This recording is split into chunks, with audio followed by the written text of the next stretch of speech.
to the deep woods that hold their breath, and to the whispers that echo in the quiet places, the ones that speak of time not as a line, but as a tangled root system, to the ancient spirits who watch from the dappled light, and to those who are drawn to their silent invitations.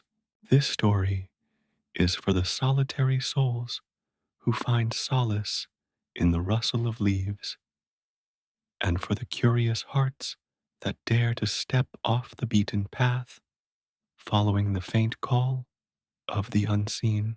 It is for the woodcutters and the storytellers, for those who understand that the forest remembers, and that sometimes the greatest mysteries are not found in books, but in the very earth beneath our feet.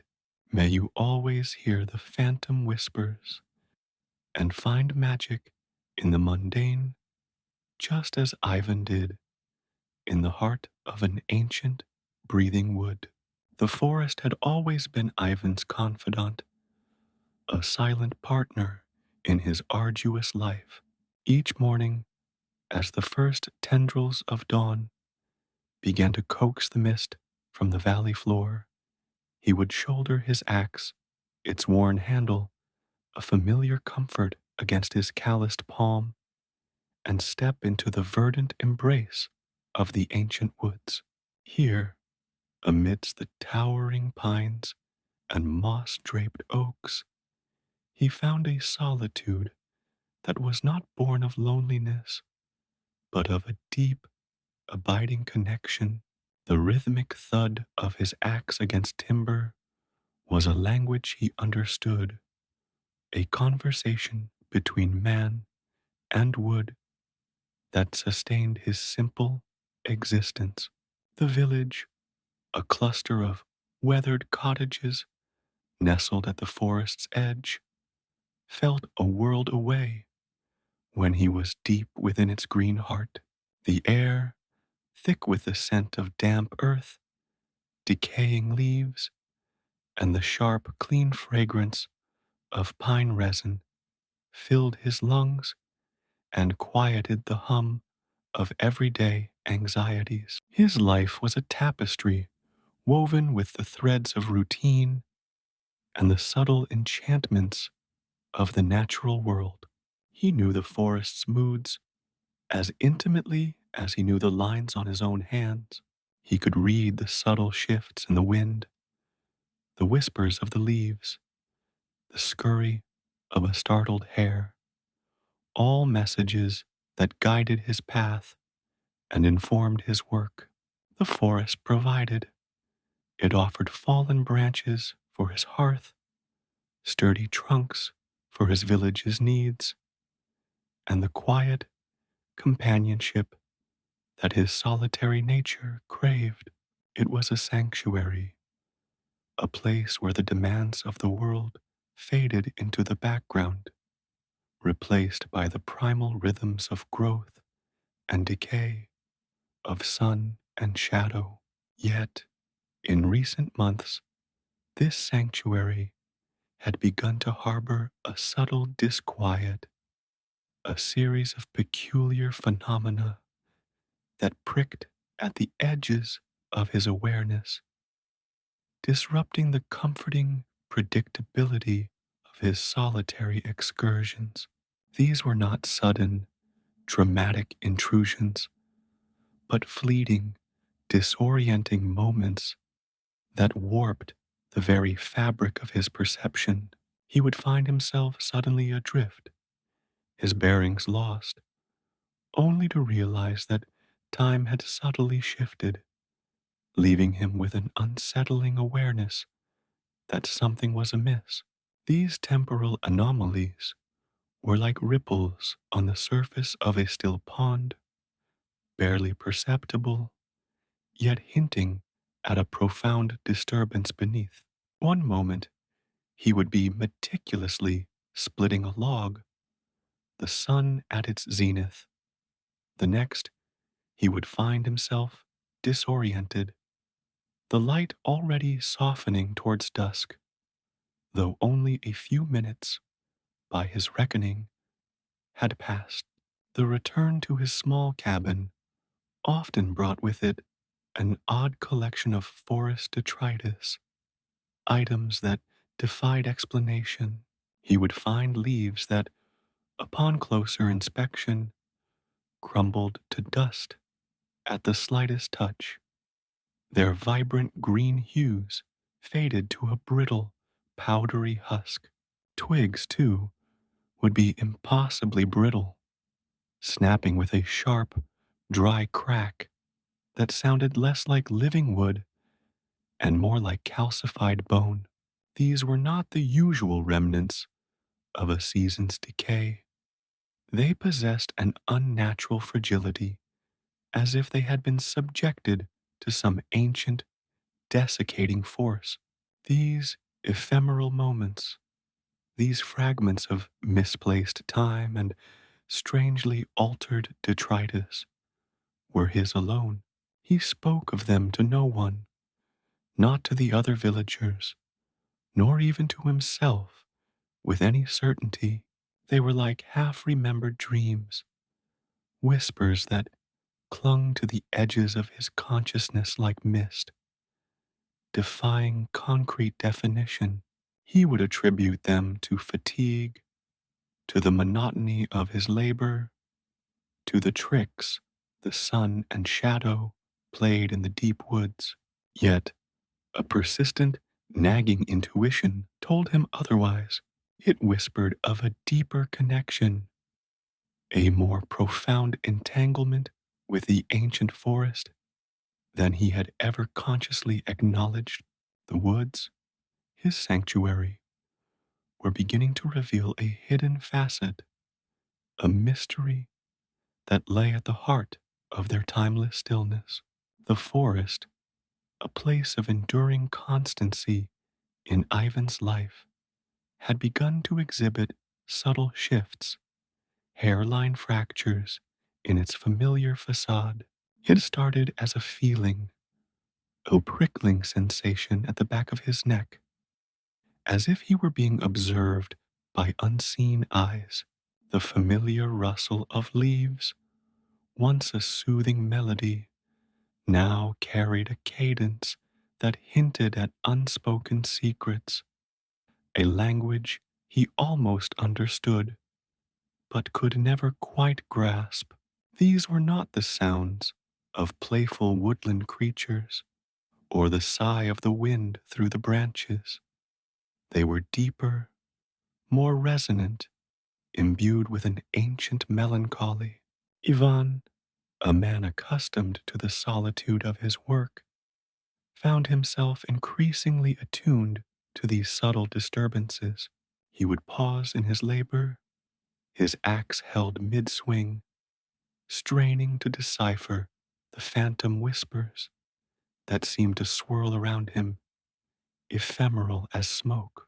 They were not distinct words, not the chatter of human voices, but a chorus of half-formed sounds, the sigh of wind through pines that sounded eerily like a mournful exhalation, the rustle of leaves that mimicked the sibilance of forgotten names, the distant call of a bird that evoked a nameless longing, a sense of something lost and irretrievably distant. These were not mere auditory hallucinations. They felt like echoes, fragments of memories not his own, resonating with the very air he breathed. He found himself returning from his excursions with an unsettling collection of forest detritus, leaves, still bearing the imprint of their vibrant green, would crumble into fine dust between his fingers, their essence leached away as if time itself had passed over them with a heavy, consuming hand. Twigs, once supple and resilient, would snap with an unnerving brittleness, their wood as dry and fragile as ancient parchment, These were not the natural signs of decay. They spoke of a more profound alteration, a subtle dislodging from the ordinary flow of time. He would examine them in the fading light of his cabin, turning them over and over, seeking a rational explanation, but finding none. The forest was offering him tangible evidence of its invisible disturbances, and he was the sole recipient of these silent, cryptic messages. The disquiet deepened with each passing day. The forest, his sanctuary, was becoming a place of subtle mystery, its familiar paths now seeming to lead to unseen dimensions. He tried to rationalize these occurrences, to dismiss them as the product of overwork or a mind too accustomed to solitude. But the feeling persisted, a low hum of unease beneath the surface of his placid existence. He began to recall fragments of his grandmother's tales, stories whispered in the flickering firelight of his childhood, tales of forest spirits, of ancient pacts between man and nature, of times when the veil between worlds was thin, allowing the unseen to brush against the tangible. These were not mere folklore to him. They were the bedrock of his understanding of the world, the whispered truths that had shaped his perception of the deep woods. He started to notice a pattern in the detritus he collected. The dust-laden leaves and brittle twigs always seemed to appear after those moments of temporal disorientation, as if they were the residue of time itself being displaced. The phantom whispers, too, seemed to intensify during these interludes, coalescing into a more distinct murmur, a symphony of fleeting impressions that tugged at the edges of his consciousness. They were a constant reminder that something was shifting, that the forest was awakening to a forgotten rhythm, and that he, Ivan, the solitary woodcutter, was inexplicably becoming a part of it. The weight of the forest began to feel heavier, more palpable. It was no longer just the physical burden of his axe or the timber he carried, but an atmospheric pressure, a sense of being enveloped by something ancient and profound.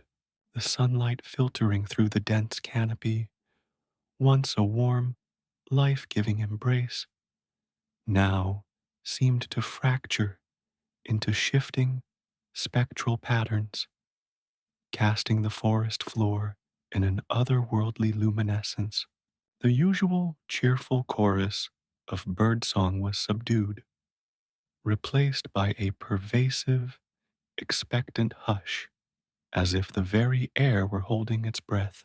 Ivan found himself more keenly aware of the scent of the woods, not just the familiar aroma of pine and damp earth, but a deeper, more primal perfume that spoke of centuries of undisturbed growth and decay.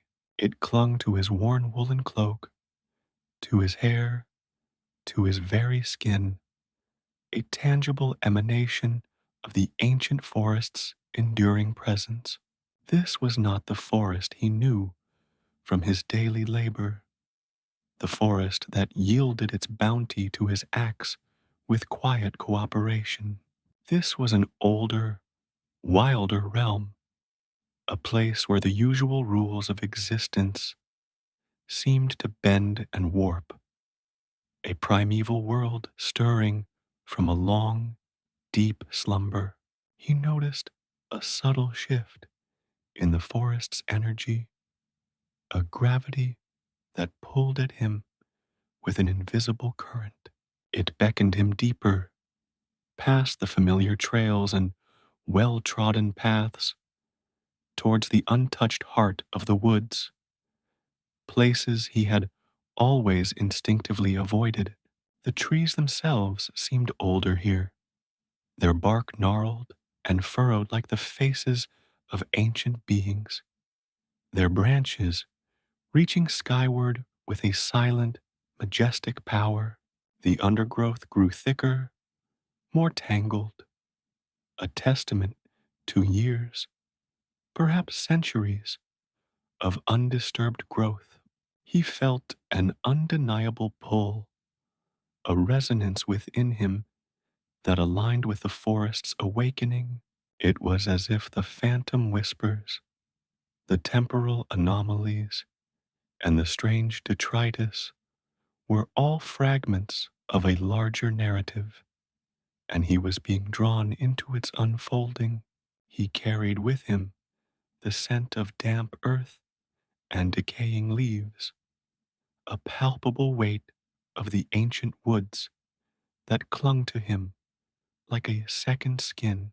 This was not the forest of his daily work, but an older, more primal realm, a place where the boundaries of reality seemed to blur, and the natural world held secrets far older than human memory.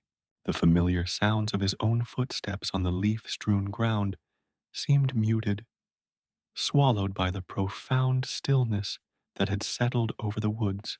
The sunlight, when it managed to pierce the dense canopy, fell in ethereal shafts, illuminating patches of moss-covered earth and gnarled roots that twisted like petrified serpents. There was a silence here that was not an absence of sound, but a presence of something else, something that absorbed all other noise, leaving only the thrum of an ancient, slumbering power. Ivan felt the weight of the forest pressing in on him, not in a threatening way, but in a manner that suggested a profound, unyielding authority. He was no longer simply a man walking through the trees. He was a trespasser in a sacred, ancient space, a space that was slowly revealing its hidden depths to him. He paused, leaning against the rough bark of an ancient oak, its trunk wider than he could encircle with outstretched arms. The air was cooler here, carrying a different scent, one of damp stone and a subtle, almost floral musk that was both alluring and deeply unsettling. He felt the quiet scrutiny of the woods, a pervasive awareness that was more than just the passive observation of nature. It was a sentient gaze, ancient and knowing, that seemed to penetrate his very being. He ran a hand over the moss that carpeted the oak's trunk, its texture soft and yielding, yet beneath it he could feel the unyielding strength of the wood, a strength that had endured for untold ages.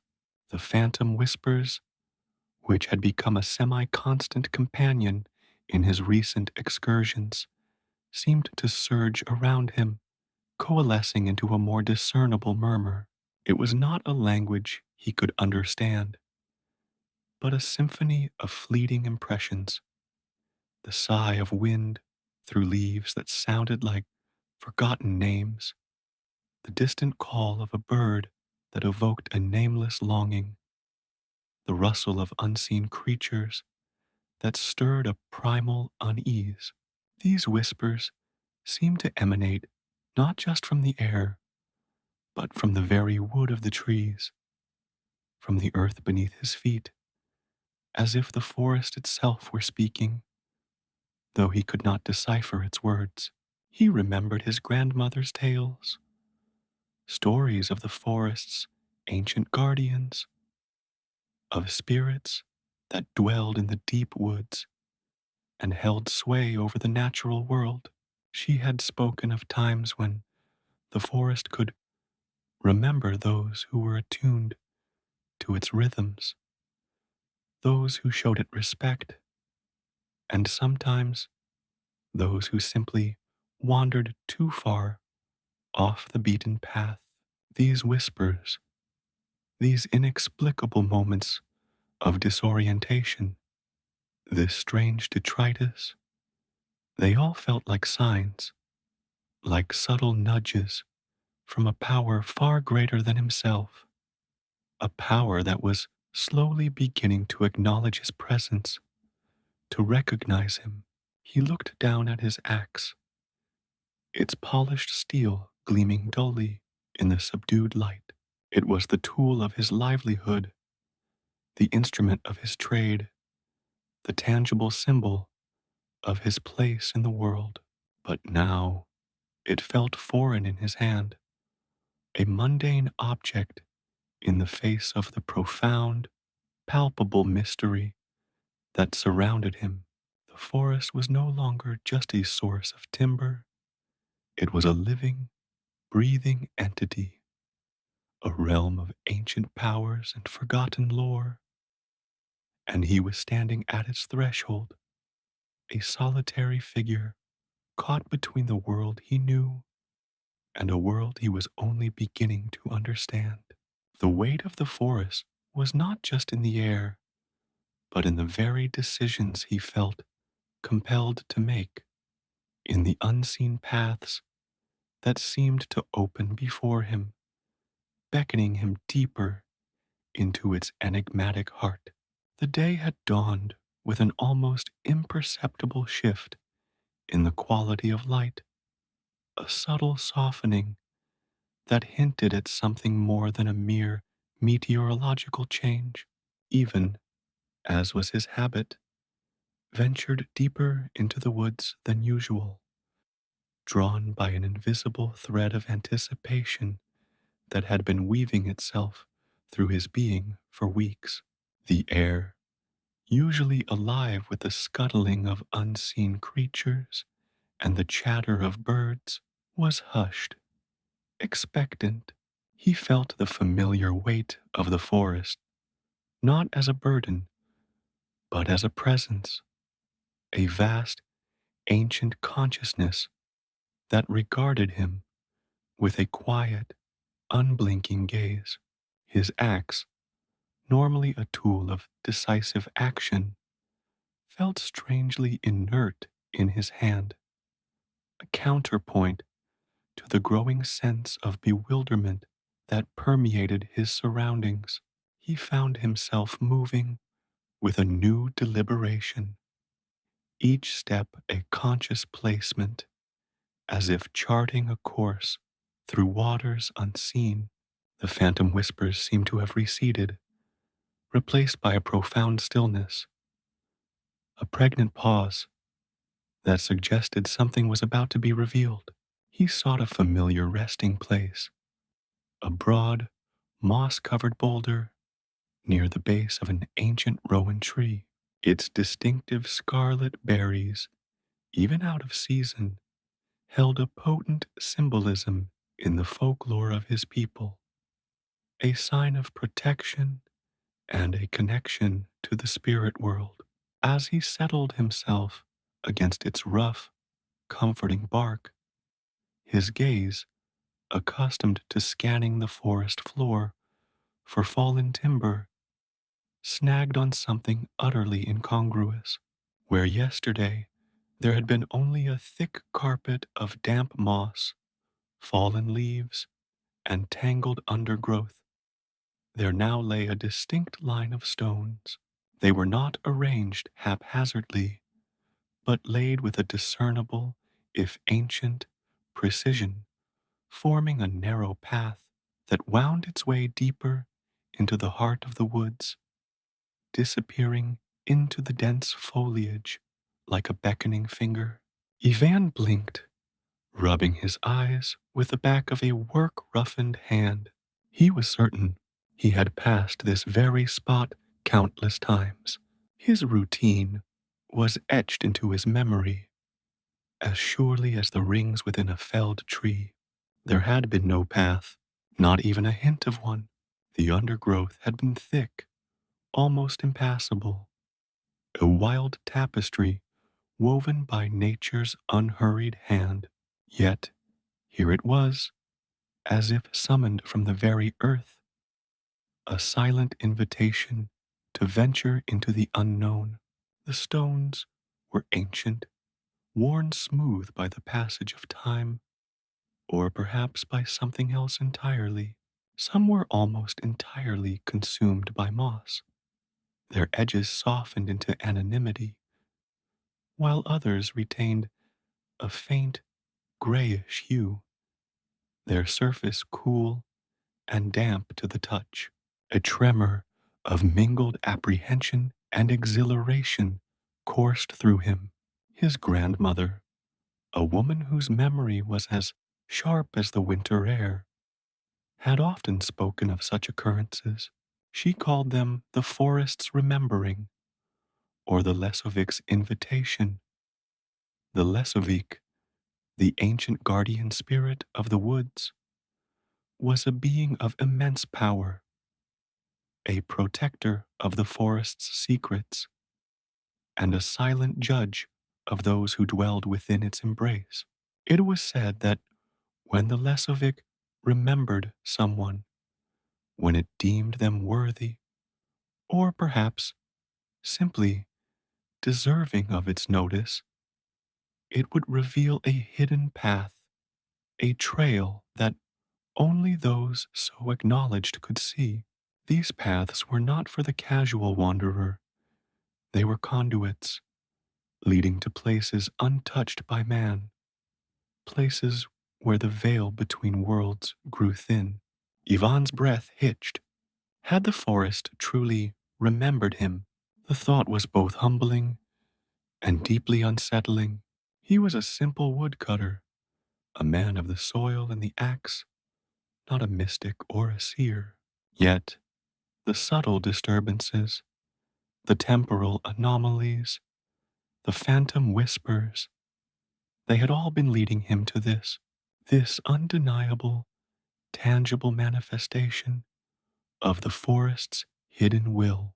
The path, barely discernible in places, seemed to pulse with an unseen energy, drawing him forward, urging him to deviate from the well-trodden routes of his daily labor. He looked back the way he had come, towards the faint, dappled sunlight that marked the edge of the more familiar woods, the village, his small cabin, his predictable life. They seemed suddenly distant, almost unreal, in comparison to the profound, silent summons of this newly revealed track. The air here felt different, thicker, imbued with an ancient, potent silence.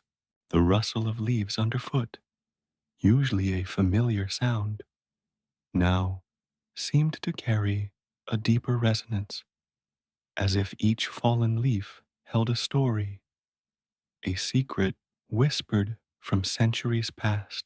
His grandmother's stories often spoke of the Rowan tree as a guardian, a sentinel against malevolent spirits, a bridge between the earthly and the otherworldly. The fact that the path began at the base of this particular tree felt significant, a confirmation of the folklore he had absorbed since childhood. The berries, though not in their full glory, seemed to glow with an inner light, like tiny embers in the twilight of the deep woods. He felt a strange kinship with the rowan, a sense of shared guardianship, of silent observation. The path beckoned, a fragile thread of stone weaving through the dense undergrowth. It was an unspoken invitation, a deviation from the predictable rhythm of his life, a step into the heart of the forest's mystery. He could feel the forest watching him, its ancient gaze fixed upon him, waiting for his decision. To follow the path was to acknowledge the subtle enchantments that had been weaving themselves around him, to embrace the unknown that the woods had begun to reveal. To turn away would be to deny the undeniable, to dismiss the forest's subtle language, to retreat into the comfortable monotony of his former existence. He felt a profound curiosity, a yearning that had been dormant for years, awakened by these strange occurrences. What lay beyond this path? What secrets did the Lesovic guard?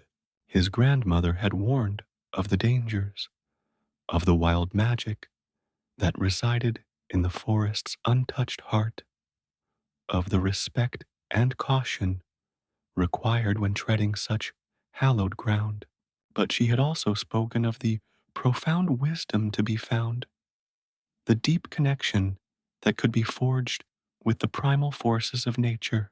Ivan tightened his grip on his axe, its familiar weight a grounding force in the face of this burgeoning enchantment.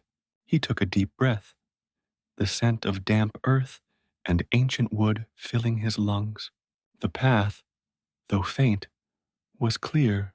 It was a choice presented not by man, but by the very soul of the forest, a choice that, once made, could not be unmade. He looked at the rowan, its branches reaching like silent arms towards the sky. Then, at the stone path, a whispered promise of the hidden world. The forest held its breath, waiting, and in that moment, even felt a profound sense of belonging, a recognition of a connection that transcended the ordinary boundaries of his life. He was ready to step into the heart of the mystery. He moved forward, his boots crunching softly on the stone, a sound that seemed to echo with an unnatural clarity in the profound stillness.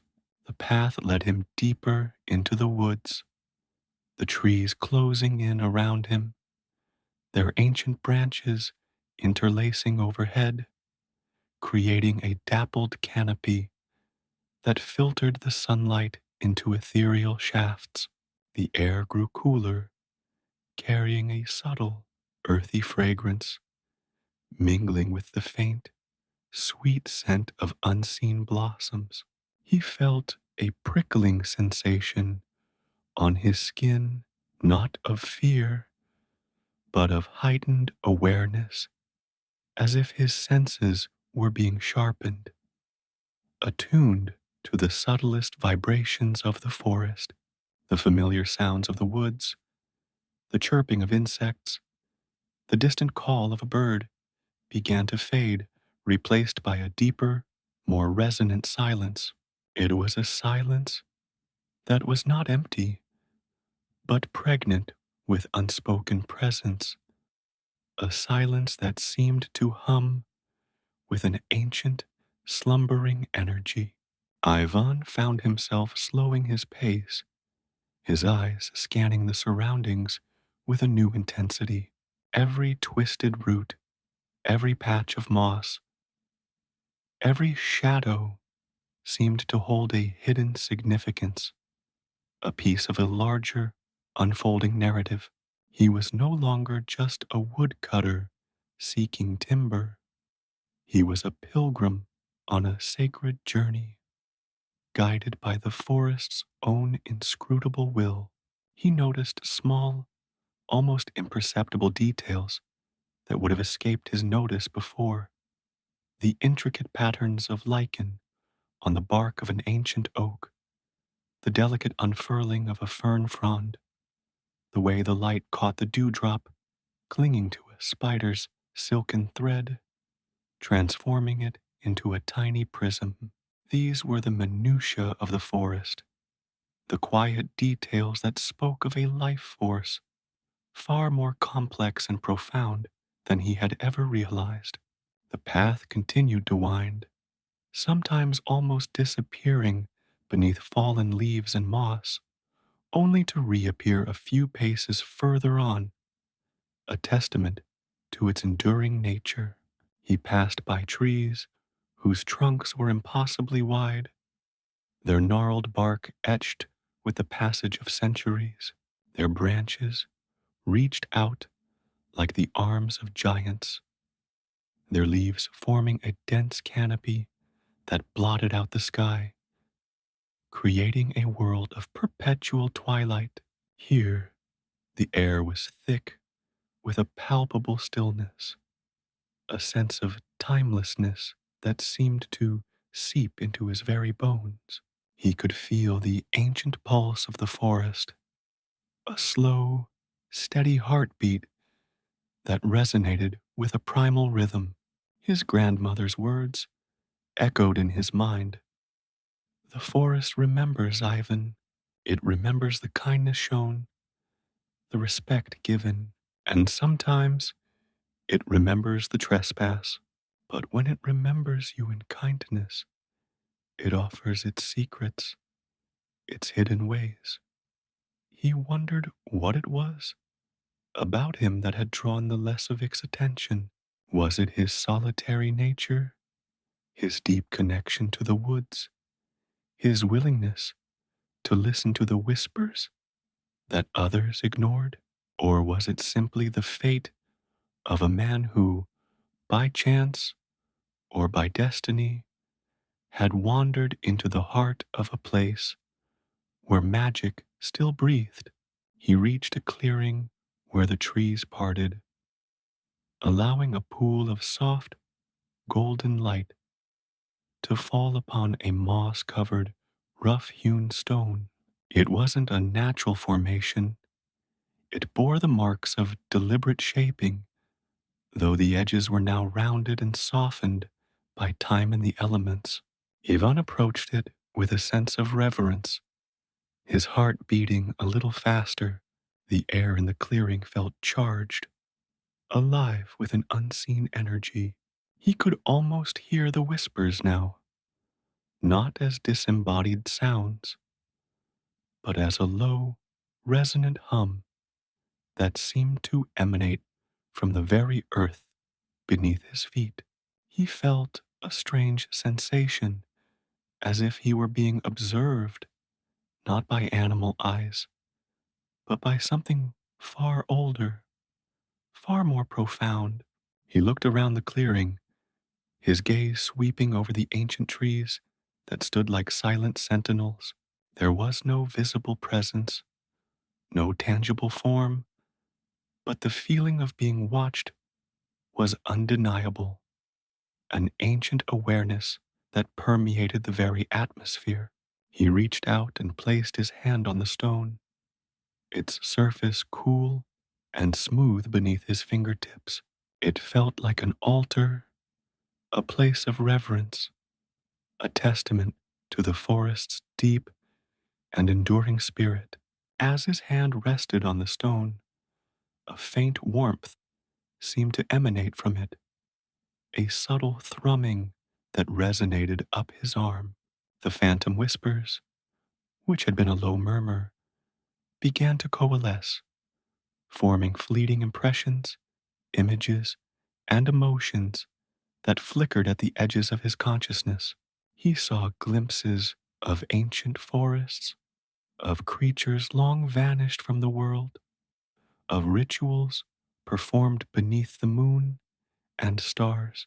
These were not memories, not in the conventional sense, but echoes of the forest's own deep past, imprinted upon the very fabric of this place.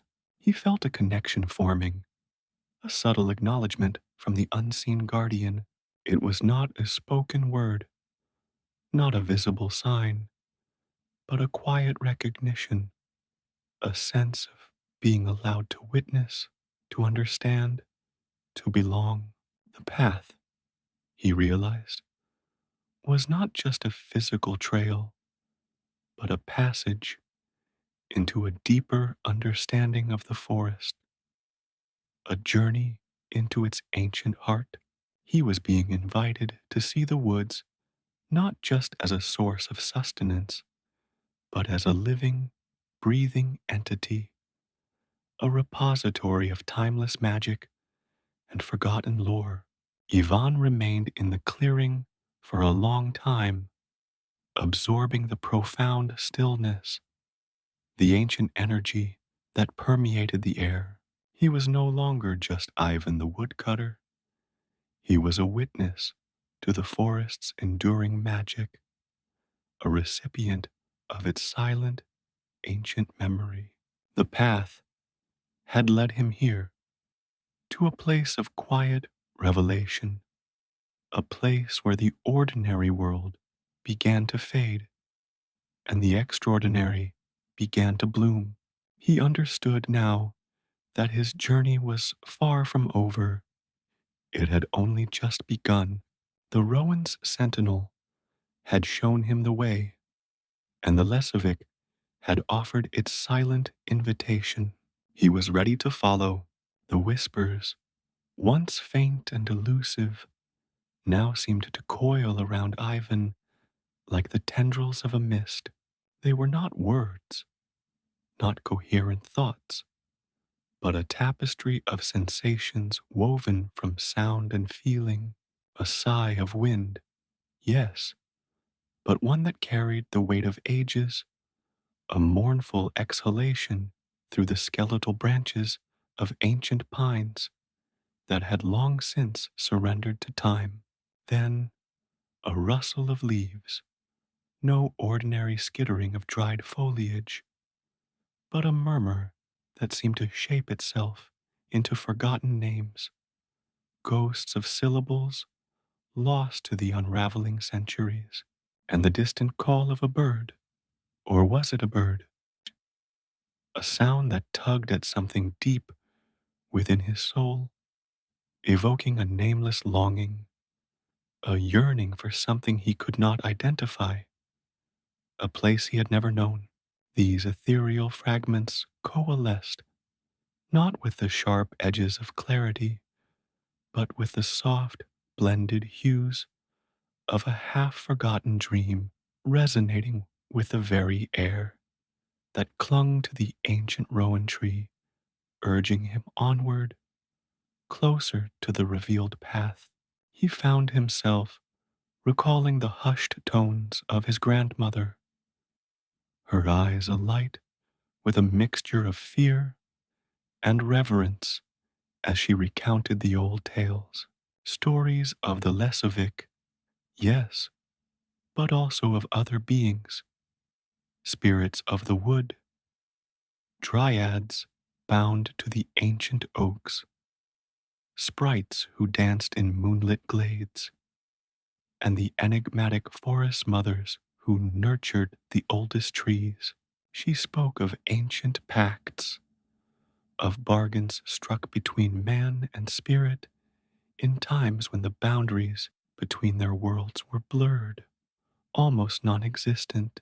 The whispers, he began to suspect, were not mere figments of his overworked imagination, not the result of fatigue or the solitude of his life. They were fragments of a buried past, echoes of these forgotten stories, whispers from a world that lay just beyond the veil of his ordinary perception. His grandmother had often spoken of the forest as a living entity, a vast and interconnected consciousness that held within it the memories of all that had transpired beneath its canopy. The trees have ears, Ivan, she would say, her voice a low murmur like the rustling of leaves. The stones have eyes, and the air remembers everything. At the time, he had taken her words as the colorful embellishments of folklore, the charming superstitions of an old woman. Now, standing at the threshold of this hidden path, he felt a dawning comprehension, a chilling certainty that her words held a truth far deeper than he had ever imagined. The whispers were not just sounds, they were messages, snippets of a forgotten language, a chronicle of the forest's long and complex history. He traced the line of stones with his eyes, the smooth, worn surfaces seeming to absorb the dappled sunlight. Each stone, he now noticed, bore subtle variations in its texture and color, almost as if they had been chosen, not merely laid. Some were flecked with mica, catching the light like tiny scattered stars. Others had a greenish hue, imbued with the very essence of the moss that clung to them.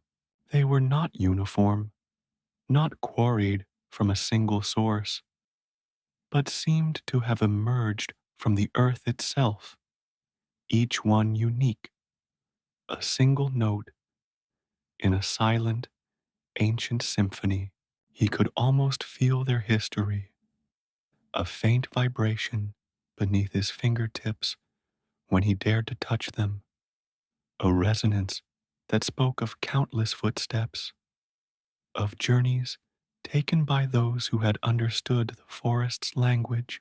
The fragmented memories his grandmother had shared began to coalesce, forming a more coherent picture, albeit one still shrouded in mystery. She had spoken of the whispering paths, trails that would reveal themselves only to those who were attuned to the forest's subtle energies, paths that led to places where the spirit world bled into the physical. These paths, she had warned, were not for the faint of heart, for they often skirted the edges of danger, leading to places where ancient powers still held sway, where the spirits of the land were both benevolent and fiercely protective. The Lesovic, in particular, was a guardian of immense power, a being that could be both a guide and a formidable obstacle, depending on the intentions of the travelers. He recalled a specific tale, one that had always held a particular fascination for him. It was the story of a young hunter who, lost and despairing in the deepest parts of the woods, had stumbled upon a similar path. Guided by what he believed were the voices of his ancestors, he had followed it, emerging days later, not only with an abundance of game, but with a profound understanding of the forest's ways, a knowledge that allowed him to live in perfect harmony with its rhythms. His grandmother had always concluded that story with a warning. The forest offered its gifts, but it also demanded respect. Its hidden ways were not a playground for the curious, but a sacred trust to be approached with humility and a true heart. As Even stood there, the weight of his grandmother's words settled upon him with renewed force. The whispers seemed to intensify, swirling around him like a chorus of unseen voices, each carrying a fragment of a story, a fleeting emotion, a half-formed image. He closed his eyes, allowing the sounds to wash over him, trying to decipher their meaning. Was that a lament or a song of welcome? The ambiguity was both exhilarating and terrifying. It was as if the forest was speaking directly to him, testing him, inviting him to engage with its deepest secrets. He opened his eyes and looked at the rowan tree. Its scarlet berries, even now, seemed to hold a faint inner luminescence, a sign of its enduring, protective power. His grandmother had always called the rowan the tree of the paths, a sentinel that guarded the gateways to the unseen. The fact that the stone path began at its roots felt like a deliberate sign, an endorsement from the forest itself. He felt a strange sense of kinship with the tree, a silent understanding that transcended words. They were both guardians, in their own ways, observers of the forest's silent, eternal drama. The whispers seemed to shift, taking on a more urgent tone. He felt an almost physical pull towards the path, an insistent beckoning that resonated deep within his bones. It was the call of the unknown, the allure of mystery, the promise of discovery. His rational mind, the part of him that was grounded in the practicalities of his life, warned him of the dangers, of the folly of straying from the familiar. But the other part, the part that had always been drawn to the deeper, wilder heart of the woods, was captivated. It was the voice of his own dormant spirit. Awakened by the forest's magic, he took a tentative step onto the path, the stones cool and firm beneath his worn boots. The transition was subtle, almost imperceptible, yet he felt a distinct change in the atmosphere. The air seemed to grow denser, heavier, imbued with an ancient stillness.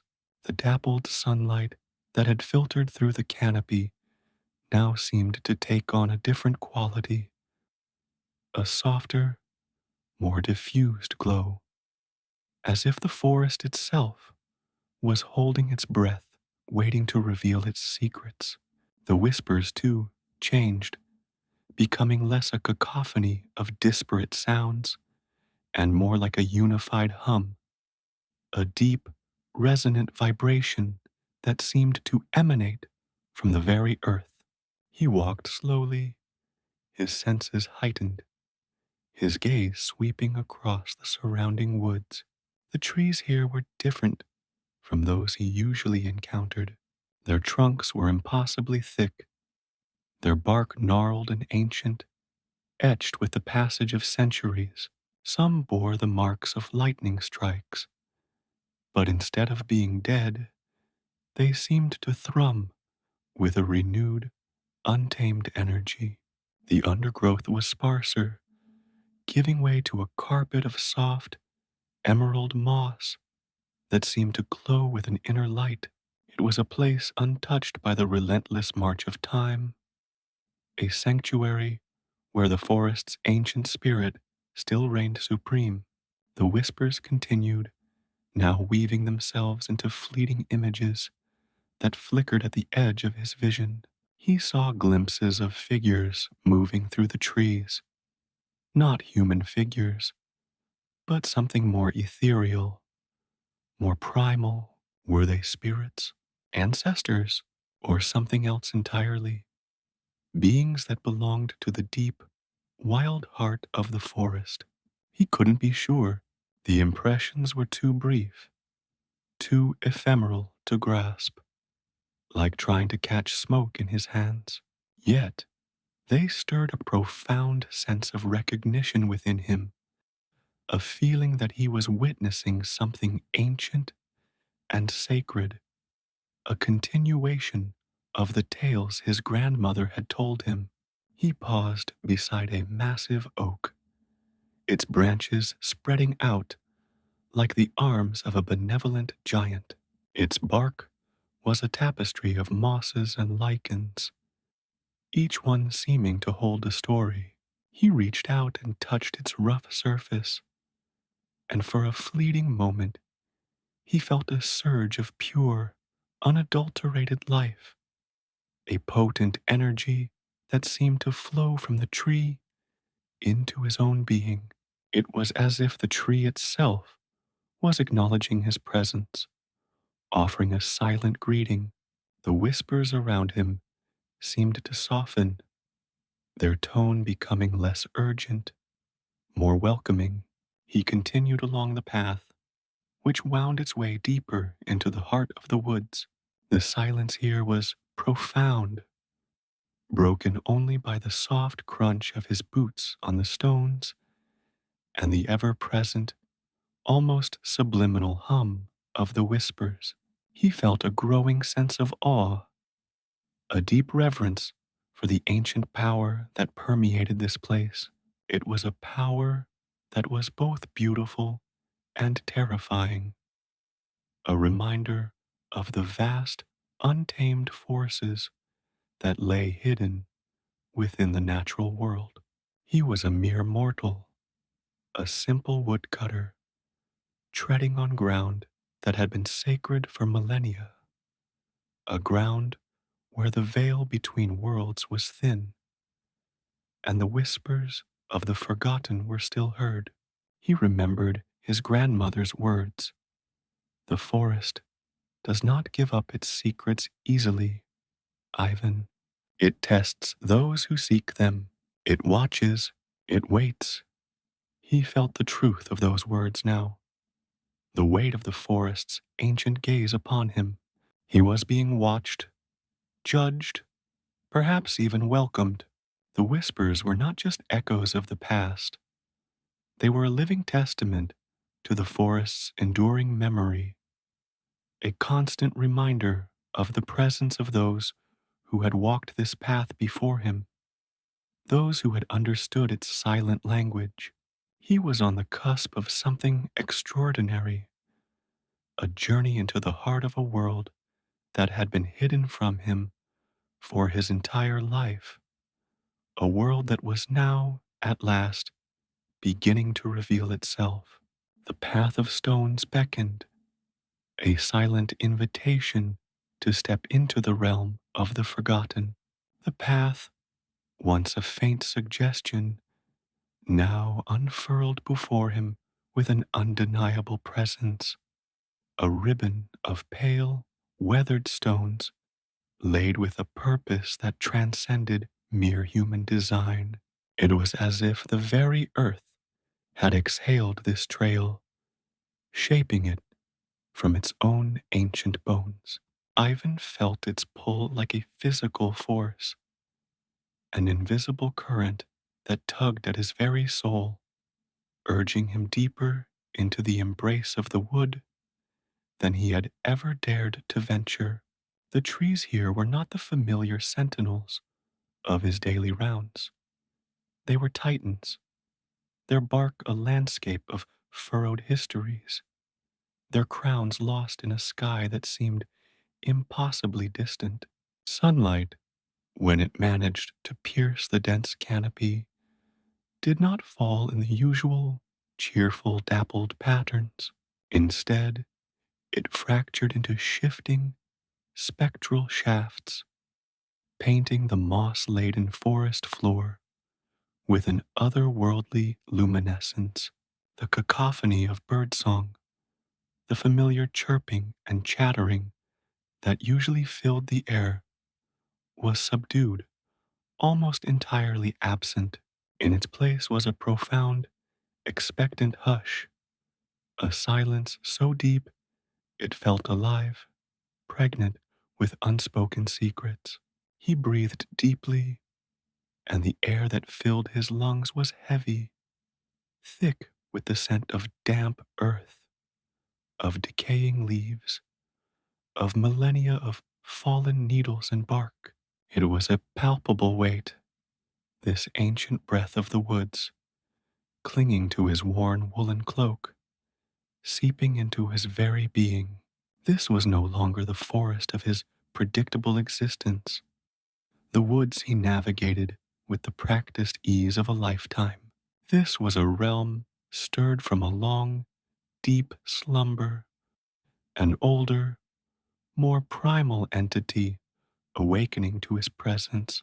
The weight of it pressed down on him, not with oppression, but with an immense, resonant significance, like standing at the edge of a vast, forgotten ocean. He felt a profound sense of insignificance, yet paradoxically also of belonging, as if he had finally found a place where the echoes in his own soul resonated with the deep, silent heart of the world. His grandmother's tales, once relegated to the realm of comforting fantasy now began to assert their tangible reality.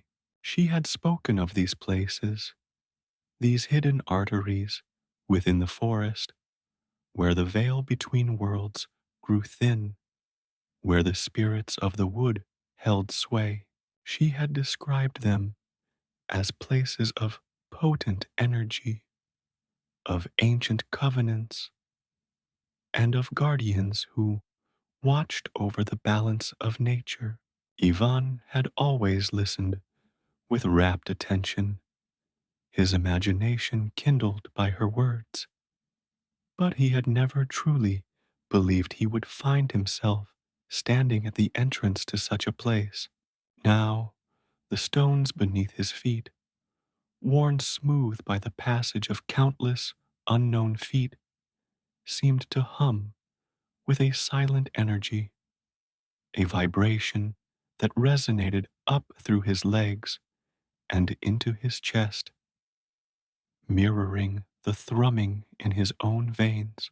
He looked back towards where the familiar forest lay, the trees more sparsely spaced, the undergrowth more manageable. It seemed like a different world entirely, a world he had known intimately, yet now perceived as merely the periphery of something far grander and more mysterious. The path ahead beckoned, a silent invitation to step further into the heart of this awakened realm. He knew with a certainty that bypassed logic that to turn back now would be to deny a fundamental part of himself, a part that had always been drawn to the whispers, to the unexplained, to the deep, resonant mysteries of the wild. His grandmother had always said that the forest called to certain souls, that it revealed its deepest secrets only to those who were willing to listen, truly listen, with their hearts as much as their ears. As he advanced, the spectral light seemed to deepen, casting long, dancing shadows that played tricks on his eyes. He saw movement in the periphery of his vision, fleeting shapes that dissolved into the gloom the moment he turned his head. Were these the spirits his grandmother had spoken of? The silent watchers of this ancient domain? He couldn't be sure. Their presence was more a feeling than a sight, a subtle shift in the air, a prickling sensation on his skin. The whispers, too, seemed to have coalesced, no longer disparate sounds, but a low, continuous murmur, like the distant surf of an unseen sea. It was a language he didn't understand, yet felt he was beginning to comprehend on an instinctual level, a communication that bypassed the need for words. He paused beside a towering fir, its scent sharp and clean, a counterpoint to the general dampness of the undergrowth. Its needles, impossibly dark, seemed to absorb the scant light, making the tree a monolith of shadow. He reached out and placed a hand on its trunk. The bark was rough, deeply grooved, and surprisingly warm to the touch. He could feel the immense age of the tree, the slow, steady rhythm of its life force. It was a silent testament to the enduring power of the forest, a living monument to centuries of growth and change. In that moment, touching the ancient wood, he felt a profound connection, a sense of being a small, transient part of something vast and eternal. The path continued to wind, leading him deeper into a silence that felt both profound and pregnant with anticipation. The air grew cooler, carrying a faint, sweet fragrance he couldn't identify, a perfume of unseen blossoms or perhaps something more elemental, more rooted in the very essence of the earth.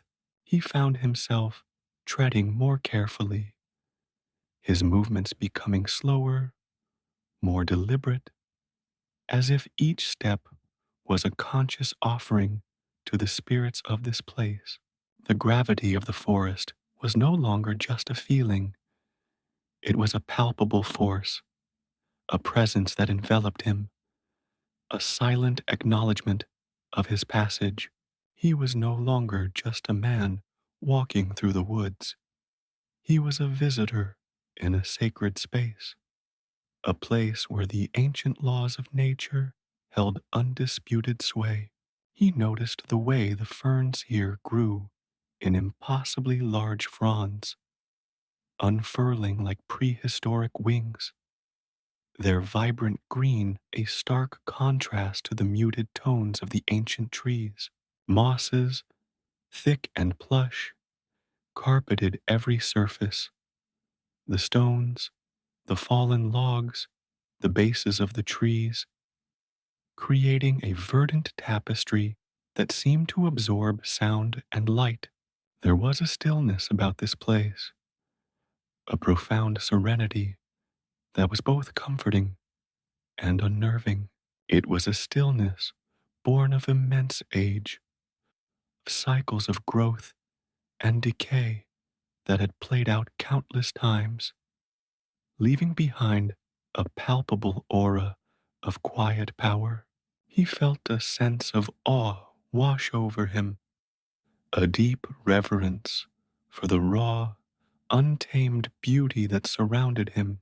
He recalled another of his grandmother's stories, one about the heartwood, a mythical core of the forest, a place of ultimate power and ancient wisdom, guarded by beings of immense stature and profound knowledge. She had described it as a place where the trees themselves communicated, where the very earth sang with the energy of creation. He couldn't shake the feeling that he was moving towards such a place, that the path was not merely a trail, but a conduit leading him to the very nexus of the forest's spirit. The whisper seemed to ebb and flow, sometimes coalescing into what felt like fragments of song, at other times fading into a near imperceptible hum, as if the forest itself was breathing. He stopped to examine a cluster of mushrooms growing at the base of a fallen oak, their caps a vibrant, almost unnatural shade of indigo.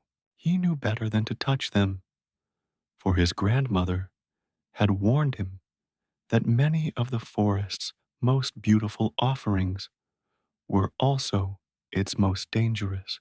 Their presence, however, spoke of the richness and complexity of this ecosystem, a testament to the fertility of the ancient soil and the unique conditions that prevailed in these deep woods.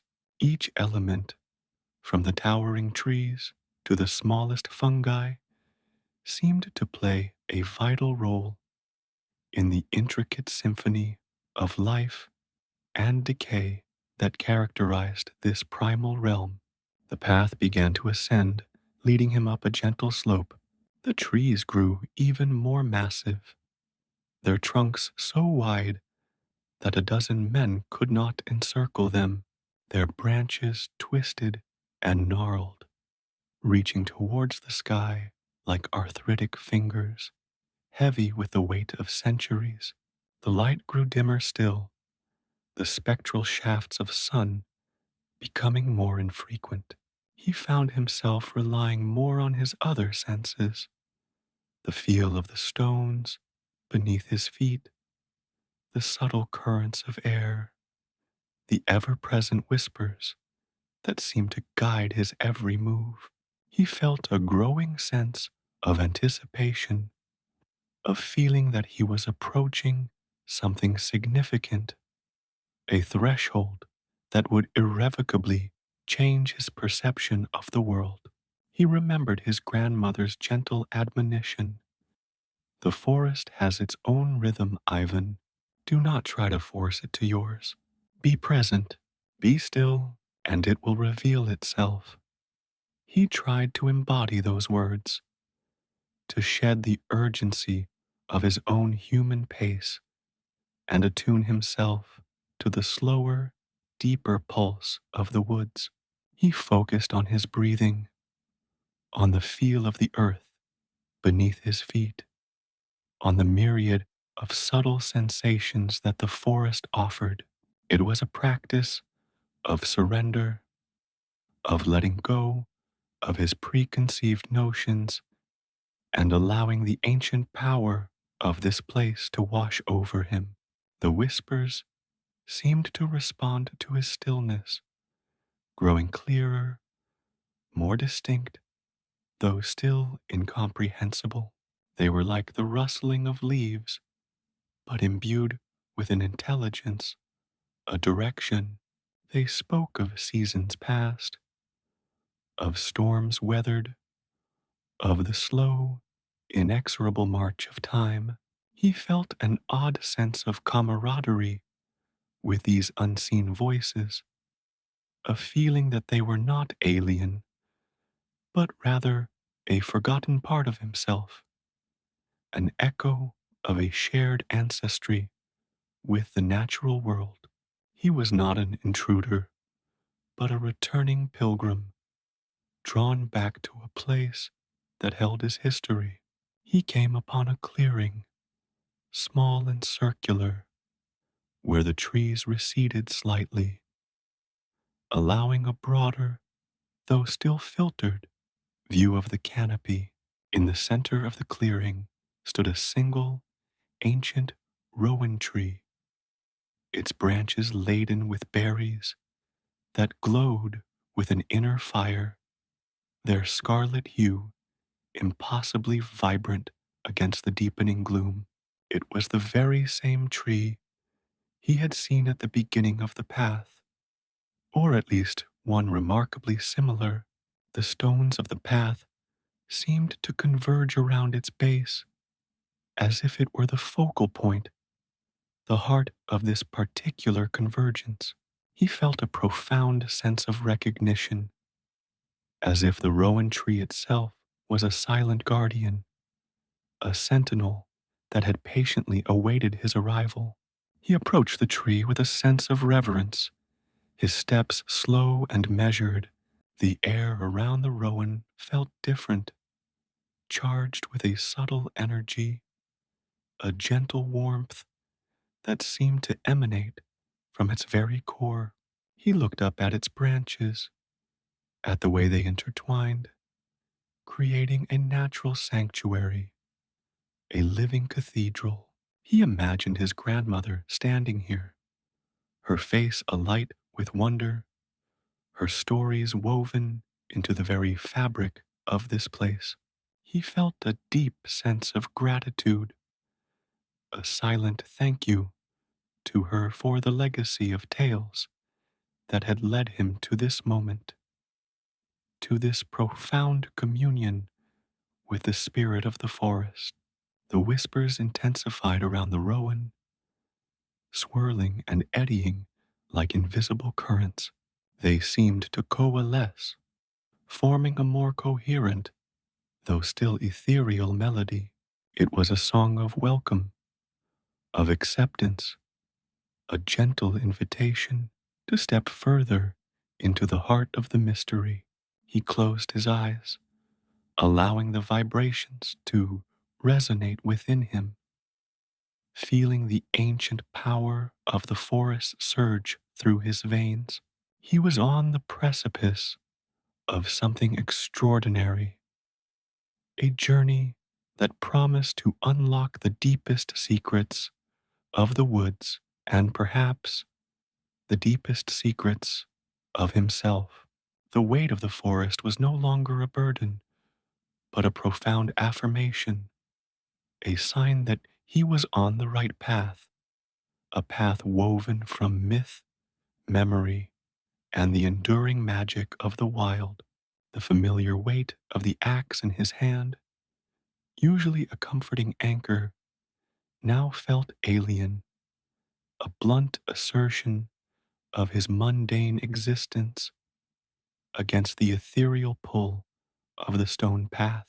Yvonne's knuckles tightened around the worn hickory handle, the rough texture a stark contrast to the almost unnerving smoothness of the stones beneath his boots.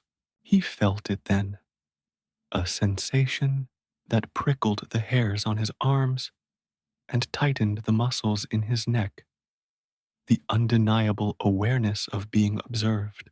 It wasn't the fleeting, curious glance of a deer startled from its browsing, nor the predatory assessment of a wolf.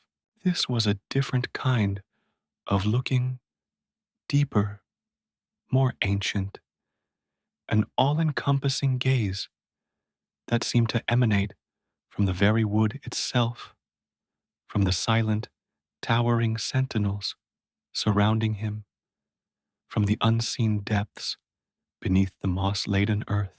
The air, already heavy with the scent of damp loam and decaying leaves, seemed to coalesce, growing denser, imbued with a palpable energy that hummed just beyond the edge of his perception.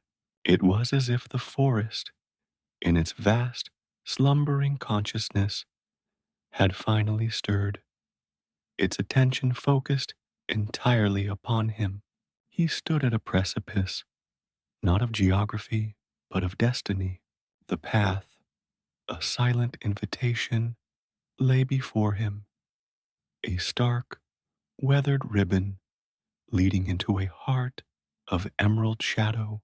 Behind him lay the familiar, the predictable, the life he knew stretching back through countless seasons of felling and hauling, of solitary meals by the fire, of the comforting rhythm of human endeavor. He turned his head slightly, catching a glimpse of the fading sunlight filtering through the less dense, more distant trees. It was a world of easy answers, of tangible realities, a world where an axe was simply a tool and the forest a resource. But here, at the threshold of this other realm, the axe felt like an imposition, a clumsy artifact of a world that was rapidly receding, replaced by something far more profound and, frankly, terrifying. The forest was holding its breath. He sensed it with an instinct that bypassed rational thought. The rustling of unseen creatures ceased. The faint whisper of the wind through the upper branches stilled, as if all of nature had paused in silent contemplation of his impending choice. This was not a mere crossroads. It was an overture, a silent yet insistent question posed by the wilderness itself, a question that resonated with the deepest chambers of his soul. And Ivan knew, with a certainty that sent a shiver, cold and deep, through his very bones, that whatever answer he gave, it would irrevocably, fundamentally, alter the trajectory of his existence. The weight of that impending decision pressed down on him, a physical pressure akin to the dense canopy overhead. His grandmother's stories, once cherished fragments of myth, now echoed with a startling clarity, a premonition of this very moment. She had spoken of places where the spirit of the wood was strongest, where the ancient pacts between man and nature were tested, where the veil between the seen and the unseen grew gossamer thin. She had described these places as requiring a different kind of passage, a passage not of brute force or skilled navigation, but of willingness, of openness, of a heart that could attune itself to the subtler frequencies of the world. He had always felt a pull towards these whispers of the wild, a yearning for something beyond the tangible, a resonance with the untamed heart of the earth. Now, that yearning had brought him to this literal threshold, this silent, moss lined gateway. The question wasn't just whether to step forward, but whether he was truly ready to embrace what lay beyond. He shifted his weight, the stones cool and unyielding beneath his worn boots. The profound sense of being watched intensified, morphing from a vague unease into a specific, focused attention. It was as if countless unseen eyes were fixed upon him, not with malice, but with an ancient, impartial curiosity. He imagined the very trees themselves, their gnarled bark like wrinkled faces, their branches like probing fingers, all turned towards him, waiting. The silence was not empty. It was pregnant with unspoken potential, a vast, quiescent energy gathering itself for a moment of revelation. He could almost feel the immense age of this place, a testament to cycles of growth, decay, and rebirth that dwarfed human history. And within that immense age, he sensed a consciousness, a collective awareness that had witnessed the rise and fall of countless generations, both human and arboreal. His gaze drifted back to the axe. It represented security, the means by which he provided for himself, the tangible proof of his strength and skill. It was a symbol of control, of imposing his will upon the natural world. But here, in this place, that very symbol seemed almost vulgar, a discordant note in the ancient symphony of the forest. It was a tool of severance, of taking, and he had a growing premonition that this path required something different, a willingness to connect, to receive, perhaps even to give. The forest was not asking for his strength, it was asking for his attention, his respect, his openness to its deeper truths. The idea that his livelihood, his very identity as a woodsman, might be at odds with this ancient waiting presence was a disquieting thought. He took a shallow breath, the air cool and tinged with the faintest scent of something he couldn't quite identify. A sweetness, perhaps, like hidden blossoms, or a mineral tang, like freshly turned earth after a long rain.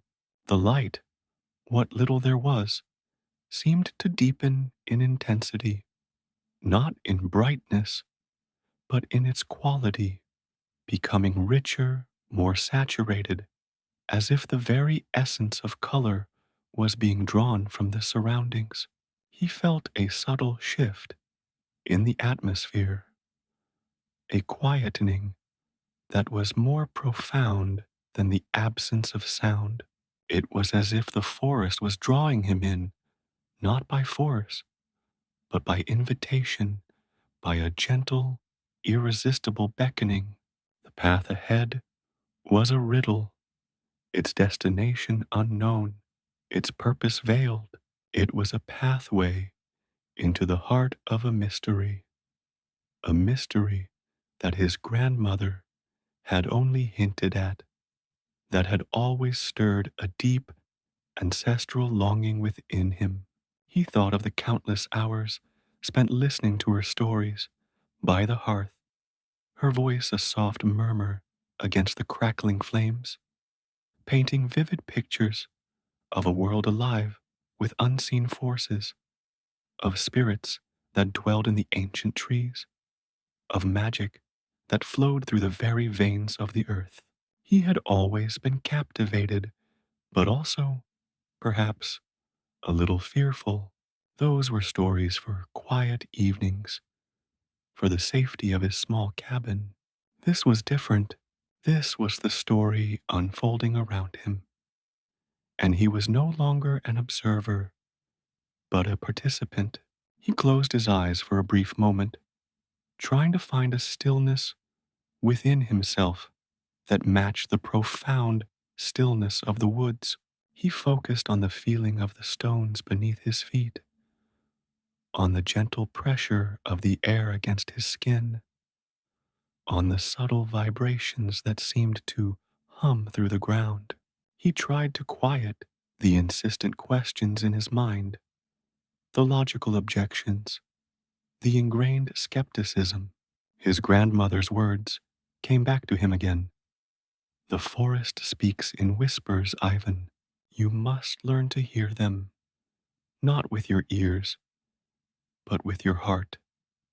He tried to open his heart, to extend it like a fragile tendril into the vast, unknown presence that surrounded him.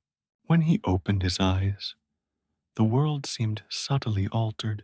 The shadows were deeper, the greens richer, the very air more alive. The sense of being watched was no longer a prickling sensation, but a gentle awareness, a recognition. It felt less like an intrusion and more like an acknowledgement, as if the ancient consciousness of the forest had registered his presence, not as an outsider, but as a potential guest. The path ahead remained, an unbroken invitation. The axe in his hand felt heavier, a tangible reminder of the world he had left behind and the unknown world that lay before him. The overture had reached its crescendo, and the silence that followed was charged with the unspoken question, will you answer? He took a breath, a deeper one this time, filling his lungs with the potent, ancient air. The forest waited, a silent, watchful entity, its myriad forms holding their breath. He felt a subtle shift within himself, a yielding, a surrender to the powerful currents that drew him forward. The familiar world receded, its edges blurring, while the mystery of the path ahead sharpened, drawing him into its embrace. The overture was not a prelude to a storm, but to a revelation, a silent symphony of the wild. And Ivan, axe in hand, was about to step onto the stage. The crunch of his boots on the weathered stones was a sound that registered with surprising clarity, a small disturbance in the profound hush that had fallen over the woods. Ivan had stepped onto the path. It wasn't a grand avenue, nor a clearly defined trail marked by blazes or cairns. Instead, it was a subtle scar upon the landscape, a barely perceptible weaving of larger, flatter stones nestled amidst the tangled undergrowth and the persistent, grasping roots of ancient trees. Each stone, worn smooth by the passage of time and perhaps by something far older than human feet, seemed to absorb the scarce light that filtered through the dense canopy, giving the path a muted, internal luminescence. The trees themselves were different here. Ivan, who knew the woods with the intimate familiarity of a lifetime spent within them, felt a palpable sense of disorientation. These were not the familiar pines and oaks he felled for a living. These trees stood with an almost sentient presence, their trunks impossibly wide, their bark deeply furrowed and ridged like the skin of colossal, slumbering giants. The patterns etched into the bark were not the random variations of growth and decay, but deliberate seeming formations, intricate whorls, and spiraling lines that, in the fleeting glimpses he caught, bore a disquieting resemblance to the half forgotten runes his grandmother had once sketched for him, symbols of power, of protection, of ages past.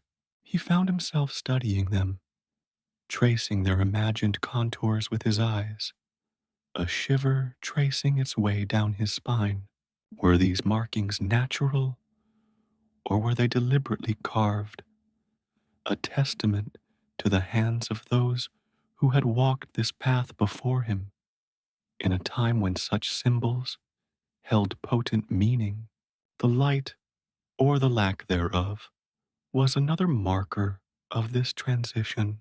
The perpetual twilight of this inner wood was a stark contrast to the dappled sunlight he had left behind. It was a dimness that wasn't simply the absence of sun, but a presence in itself, a soft, diffused illumination that seemed to emanate from the very air, from the moss that carpeted every surface, from the stones beneath his feet. The scent of the forest intensified, a rich tapestry woven from the damp earth, the decaying leaves, the verdant breath of moss, and that indefinable, wilder aroma. It was a scent that spoke of deep, undisturbed places, of raw, untamed life, and it filled Ivan's lungs with an exhilarating yet unsettling perfume. As he moved deeper, the sense of journeying became more than just a physical progression. It felt as if he were slipping through the layers of time, shedding the present like an old skin. The familiar rhythm of his own breathing seemed to fall out of sync with the ancient pulse of this place. The gnarled roots that snaked across the path were not mere obstacles. They seemed to deliberately cradle the stones, as if ensuring their continued presence, their enduring purpose. He imagined them as ancient sinews, holding the very essence of this pathway in place, a constant, living anchor to something primordial. He found himself walking slower, more deliberately, his senses heightened. The axe in his hand, once a symbol of his world, now felt like a heavy, misplaced artifact. He hadn't set it down, not entirely, but he carried it differently, its weight a reminder of the life he was increasingly distancing himself from. Here, it was a tool of severance, of taking, and the burgeoning understanding that this path demanded something else entirely. A connection, a receptivity, made its presence a discordant note. He resisted the urge to brandish it, to assert his familiar dominance. Instead, he let it hang by his side, a silent testament to his origins, but no longer an active statement of intent. The silence was not empty. It was a pregnant, watchful silence filled with the unspoken narratives of ages. It was the silence of immense patience, the silence of things that had witnessed the slow, inexorable turning of centuries. Ivan felt a profound sense of being a temporary interloper, a brief flicker of consciousness in a realm of enduring, ancient life. He was no longer just Ivan the woodsman. He was a question mark, poised at the edge of a vast, unknowable answer. He noticed the subtle shifts in the stone's texture. Some were almost glassy smooth, polished by countless millennia of contact, while others retained a rougher, more fractured surface, as if they had been recently laid, or perhaps recently revealed. It was a testament to the dynamic nature of even the most enduring elements, a reminder that even this seemingly immutable path was subject to the slow, inexorable forces of change. His grandmother had spoken of such places, places where the earth's memory was strongest, where the veil between worlds was thinnest. She had called them hallowed grounds, not in the way of human churches, but in the sense of places imbued with a deep, inherent sanctity, places where the very air thrummed with the echoes of creation. He wondered if this path was a manifestation of that ancient sanctity, a conduit to a deeper, more potent reality. The further he walked, the more the feeling of being observed intensified, yet it was not an aggressive or even a particularly curious gaze. It was more like the steady, unwavering awareness of a vast, ancient entity that simply was. The trees seemed to lean in slightly, their branches interlacing overhead, creating a cathedral of sorts, a sacred space carved out of the wild. The dappled light that managed to penetrate the dense foliage cast shifting patterns on the stones, creating an illusion of movement, of the path itself breathing. He paused, listening, not for any specific sound, but for the quality of the silence. It was a layered silence, composed of the faint murmur of unseen water, perhaps, or the rustle of some small creature deep within the undergrowth.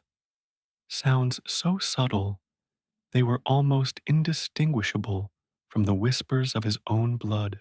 His grandmother had taught him to listen in this way, to discern the heartbeat of the woods.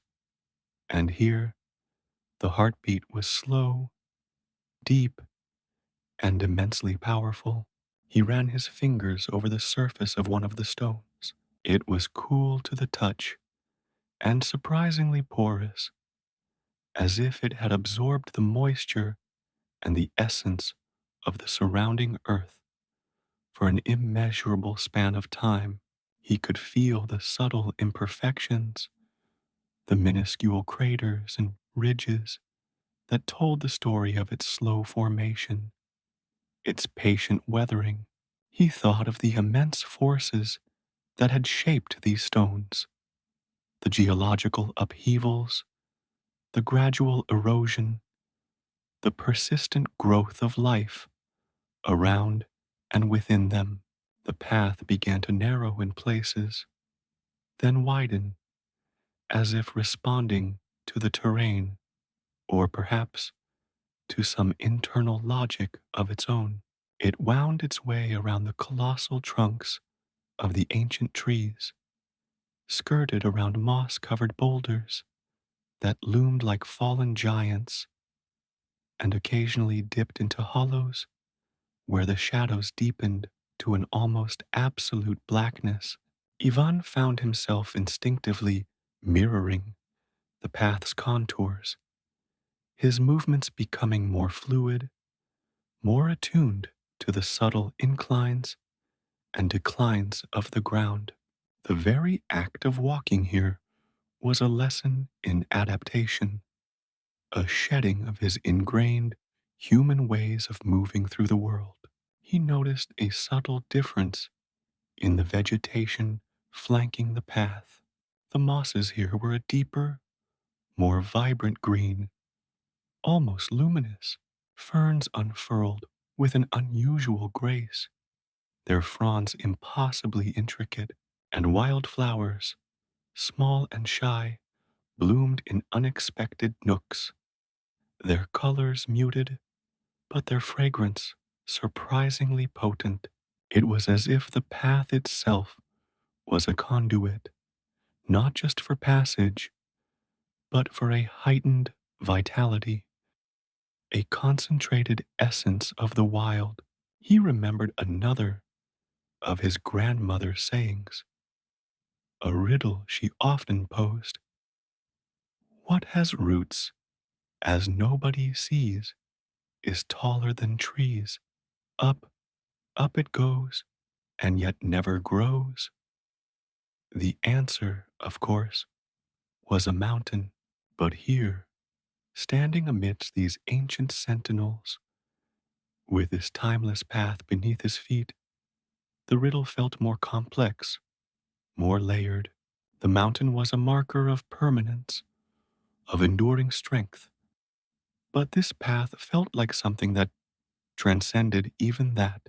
It was a connection, a lifeline to something even more fundamental, something that had always been and would always be. The air grew cooler still, carrying with it a faint, almost imperceptible mist that clung to the leaves and the bark of the trees. It wasn't the dampness of rain, but a subtler, more pervasive moisture, as if the very air itself was pregnant with life.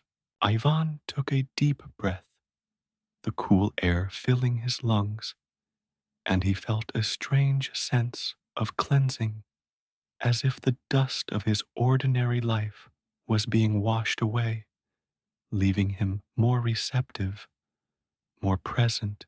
He looked back for a moment, though he knew there was little to see but the receding shadows of the deeper wood, the world he had left, the world of axes and sawmills, of predictable seasons and human endeavor, felt impossibly distant, a hazy memory. It was as if he had stepped not just into a different part of the forest, but into a different dimension of existence.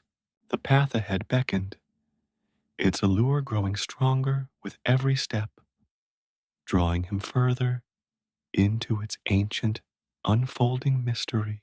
He was not merely walking, he was being carried by a current far older and far more powerful than his own will.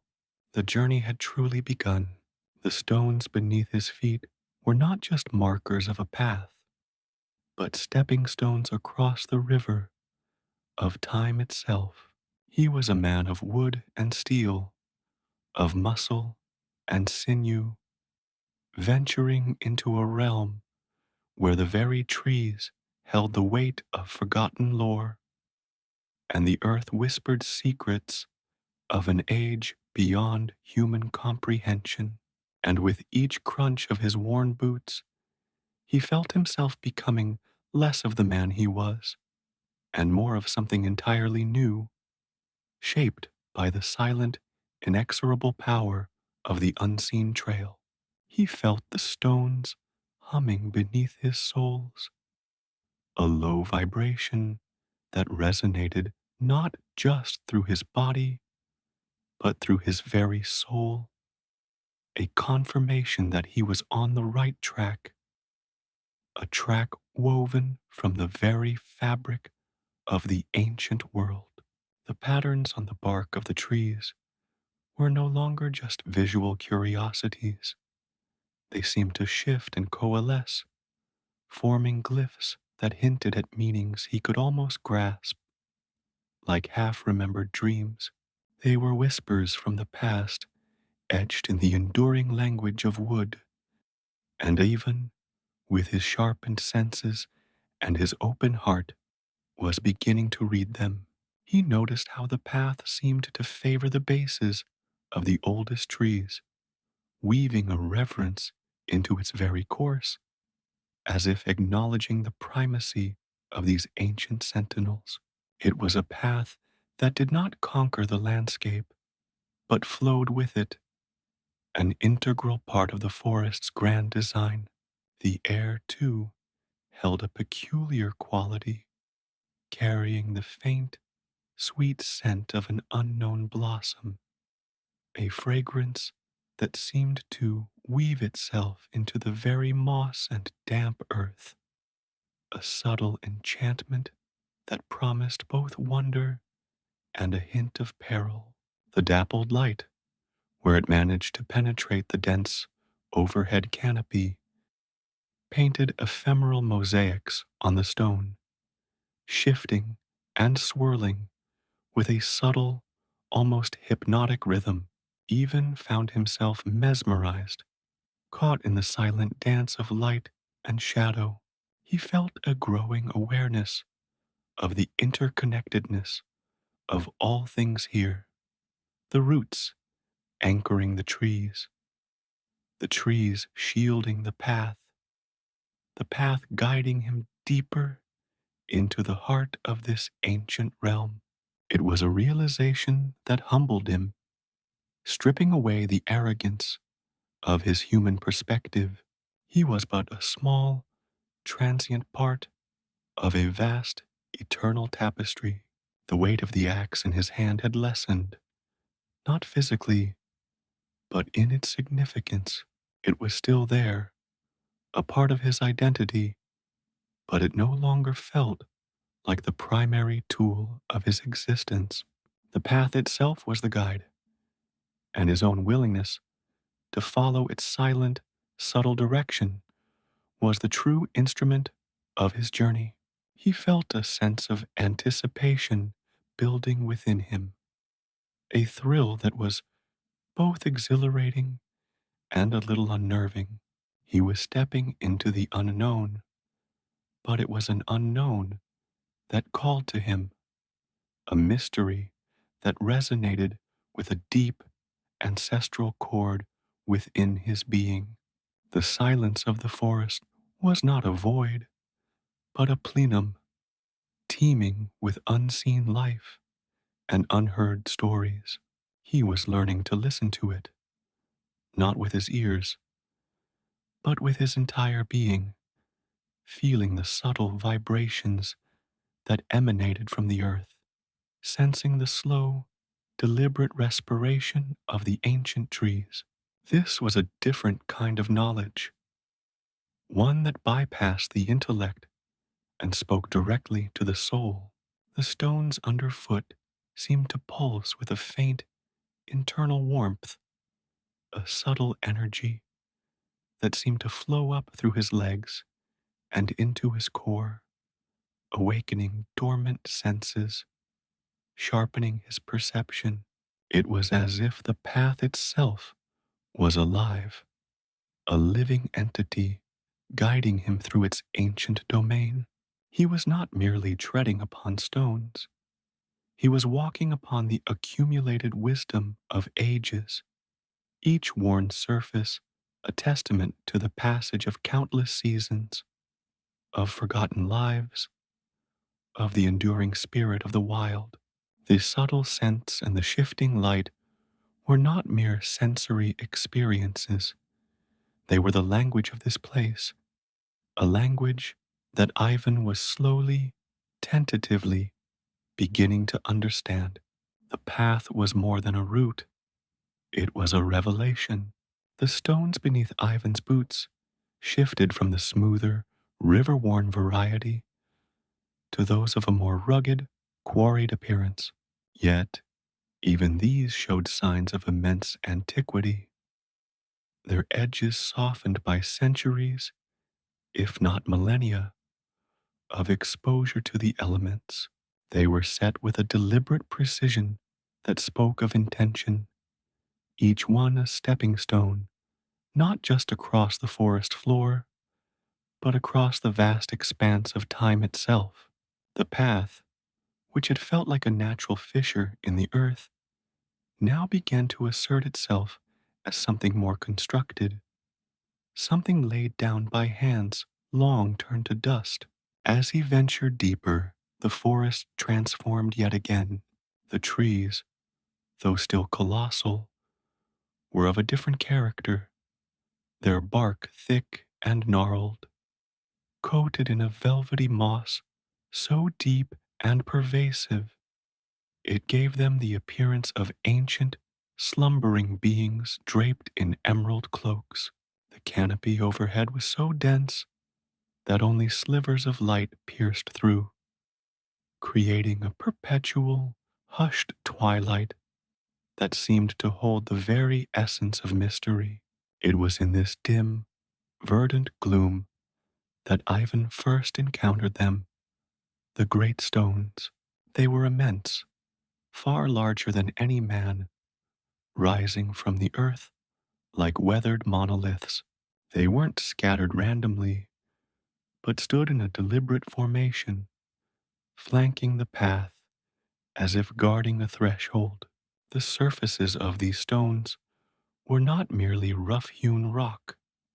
They bore the undeniable imprint of human artistry, albeit of a kind that predated any Ivan had ever seen. Intricate carvings swirled across their faces, symbols that seemed to writhe and shift in the flickering light, hinting at forgotten languages and lost cosmologies. These were not mere decorations. They felt like inscriptions, pronouncements, markers of something profoundly significant. Ivan approached one of these colossal stones with a sense of awe that bordered on trepidation. It was roughly hewn, yet the sculptor's intent was undeniable. Spirals and chevrons interlocked, intersected by lines and dots that seemed to form a complex alien script. The stone itself was a deep, earthy gray, its surface cool and slightly abrasive beneath his fingertips.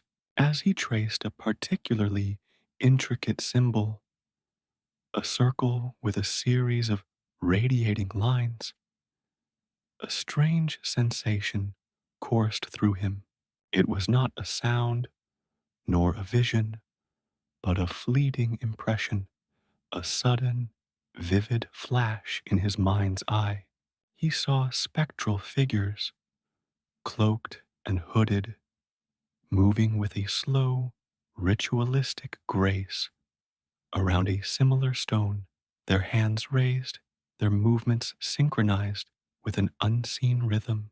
The air seemed to hum with their unspoken chants, a resonant frequency that vibrated in his very bones. The image was gone as quickly as it came, leaving him breathless, his heart hammering against his ribs. These stones, he realized, were not just markers of a physical path. They were delineating something far more profound, territories of memory, of spirit, of boundaries that transcended the mere ownership of land. They were cartographers of the unseen, etching their ancient maps onto the enduring canvas of stone. Each monolith seemed to mark a particular space, a specific domain within this ancient forest, a place where the veil between the tangible and the ethereal was exceptionally thin. He continued along the path, the great stones appearing at regular intervals, each one a sentinel of a forgotten age. Some were partially swallowed by the encroaching earth, their carved faces obscured by centuries of leaf litter and moss, yet their presence remained undeniable. Others stood stark and defiant, their symbols still sharp, as if etched only yesterday by the hands of their creators. The sheer effort involved in moving and carving such massive stones, without the benefit of modern tools or machinery, spoke volumes about the dedication and the purpose of those who had laid this path. What rites were performed here? What boundaries were being defined and reinforced? The forest offered no immediate answers, only further questions, whispered on the damp, moss scented air. The path itself seemed to weave a reverence into its very course, favoring the bases of the oldest trees, acknowledging their ancient presence. It flowed with the contours of the land, an integral part of the forest's grand, timeless design rather than an imposition upon it. Ivan found himself unconsciously mirroring the path's rhythm, his steps becoming more deliberate, more attuned to the subtle energies that seemed to emanate from the very earth. The forest was slowly, inexorably revealing its secret map to him, one carved stone, one whispered echo of the past at a time. He remembered his grandmother's tales of threshold places, locations where the ordinary world bled into the extraordinary. She spoke of ancient circles of stones, of rivers that whispered secrets, of mountains that held the memories of creation. This path, he was beginning to understand, was one such threshold, a conduit to a realm where the boundaries of time and space dissolved, and the past lived on in a palpable, breathing form. The symbols on the stones, though alien to him, resonated with a deep, instinctual understanding, like a language his soul remembered, even if his mind could not comprehend it. He reached out to touch another stone, its surface slick with a fine layer of dew. This one bore a more abstract pattern, a complex geometric design that seemed to hint at cosmic alignments and celestial movements. As his fingers brushed against the cold, damp surface, another flicker of perception assailed him. This time, it was a sense of immense collective purpose, of beings working in unison, their minds focused on a singular, monumental task. He felt the weight of their shared intention, the power of their unified will, a force that had been capable of shaping the very landscape. It was overwhelming, this echo of ancient human endeavor, this testament to a time when mankind's connection to the natural world and to the unseen forces within it was far more profound and potent than anything Ivan had ever experienced. The forest grew denser, the air thicker with the scent of damp earth and decaying leaves, but also with a faint, sweet fragrance that he couldn't quite place, a subtle enchantment that hinted at wonders yet to be unveiled. The dappled light, where it managed to penetrate the thick overhead foliage, painted ephemeral mosaics on the stone path, shifting and swirling with a subtle, almost hypnotic rhythm. Ivan found himself mesmerized, caught in the silent, ancient dance of light and shadow. He felt a growing awareness of the interconnectedness of all things here, the roots anchoring the colossal trees, the trees shielding the ancient path, the path guiding him deeper into the heart of this primordial realm. It was a realization that humbled him, stripping away the ingrained arrogance of his human perspective. He was but a small, transient spark of consciousness within a vast, eternal tapestry, and the stones were the warp and weft of that ancient fabric, woven with the threads of memory and meaning. The weight of the axe in his hand, once a symbol of his identity, his livelihood, his mastery over the natural world, had lessened, not physically, but in its significance. It was still there, a part of his past, but it no longer felt like the primary instrument of his existence. The path itself was the guide, and his own willingness to follow its silent, subtle direction was the true tool of his journey. He was learning to read the whispers of the wind, to interpret the rustle of leaves as a form of communication, to see the very stones as pages in a monumental, forgotten book. He paused beside a particularly large stone, its surface almost entirely covered in a thick emerald carpet of moss. He carefully brushed away the verdant growth, revealing a series of interlocking circles, each one containing a different, enigmatic symbol. As he did so, he felt a subtle shift in the atmosphere, a deepening of the profound silence that pervaded the woods. It was as if the forest itself was holding its breath, waiting for him to decipher its message. His grandmother had often spoken of listening with the soul, of attuning oneself to the subtle vibrations of the earth, to the unspoken stories held within ancient places. Here, in this hidden artery of the forest, he felt that he was finally beginning to understand what she meant. The stones were not just random geological formations, they were anchors, points of reference in a landscape that defied conventional geography. They marked territories not of dominion, but of significance, places where the natural world retained its primal power, where the echoes of ancient rituals still resonated. He imagined the people who had carved these stones, their lives intimately intertwined with the rhythms of the forest, their beliefs deeply rooted in the spirit of the wild.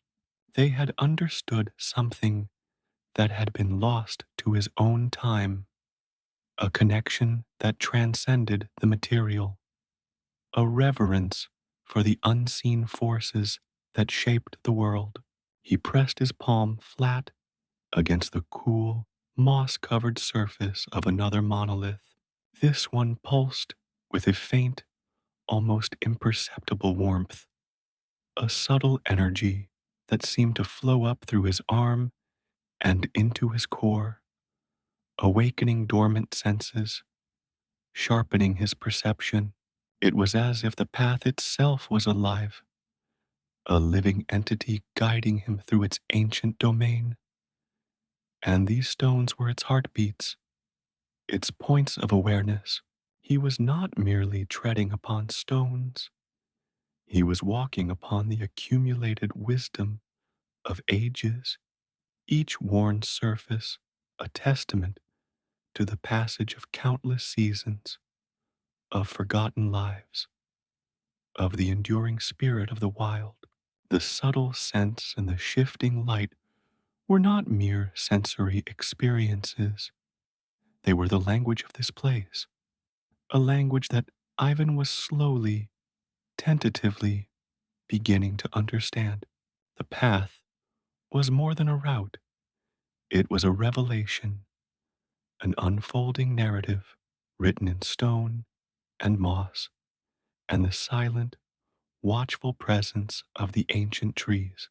He felt the forest breathing around him, a slow, deep inhale and exhale that seemed to synchronize with his own quickening pulse. Each stone he passed was a word, an image, a fragment of a story, and he, Ivan, The woodcutter was slowly becoming literate in the ancient tongue of the wild. The stones weren't merely marking territories of the past, they were actively shaping his present, guiding him deeper into a knowledge that resided not in books or maps, but in the very marrow of the earth. They were conduits of memory, and he was the receiver, his mind opening like a nascent bloom to the potent, life giving sunlight of forgotten lore.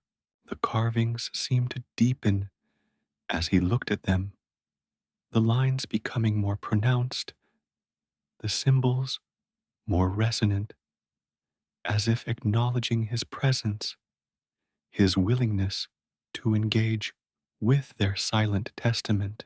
He felt a profound sense of privilege, a quiet awe that he, a man of the woods, of the tangible and the practical, was being granted access to such an ancient and sacred space.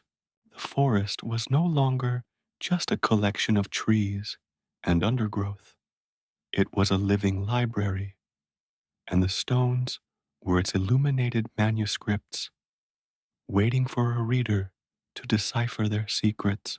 He continued to walk, his senses heightened, his mind open, a pilgrim on an unseen trail, each step a deeper immersion into the territories of the past.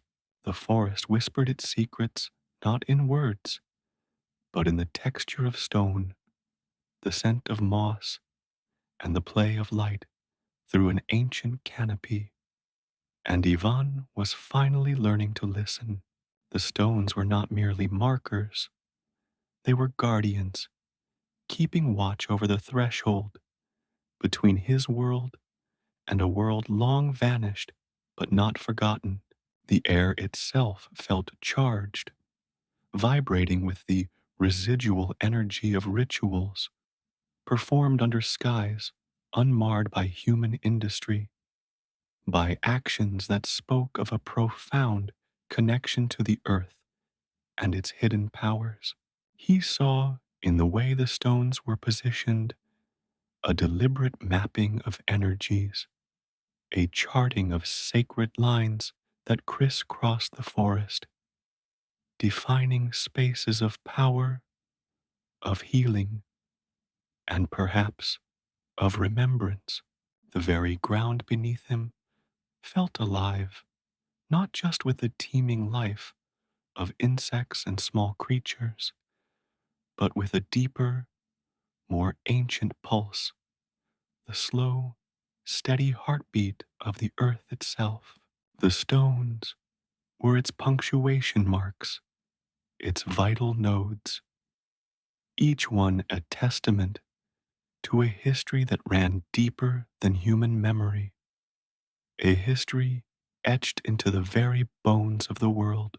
He touched another, a large gray boulder, its surface worn smooth as glass in some places, its sides deeply grooved by the persistent embrace of ivy. The symbols here were simpler, more elemental, waves, stars, and what looked like the imprint of a hand, larger than any human hand he had ever seen. As his fingers traced these ancient etchings, a faint spectral luminescence seemed to flicker around the stone, and for a fleeting moment he felt the presence of beings who moved not on two legs, but on four, their forms sleek and powerful, their eyes burning with an ancient intelligence.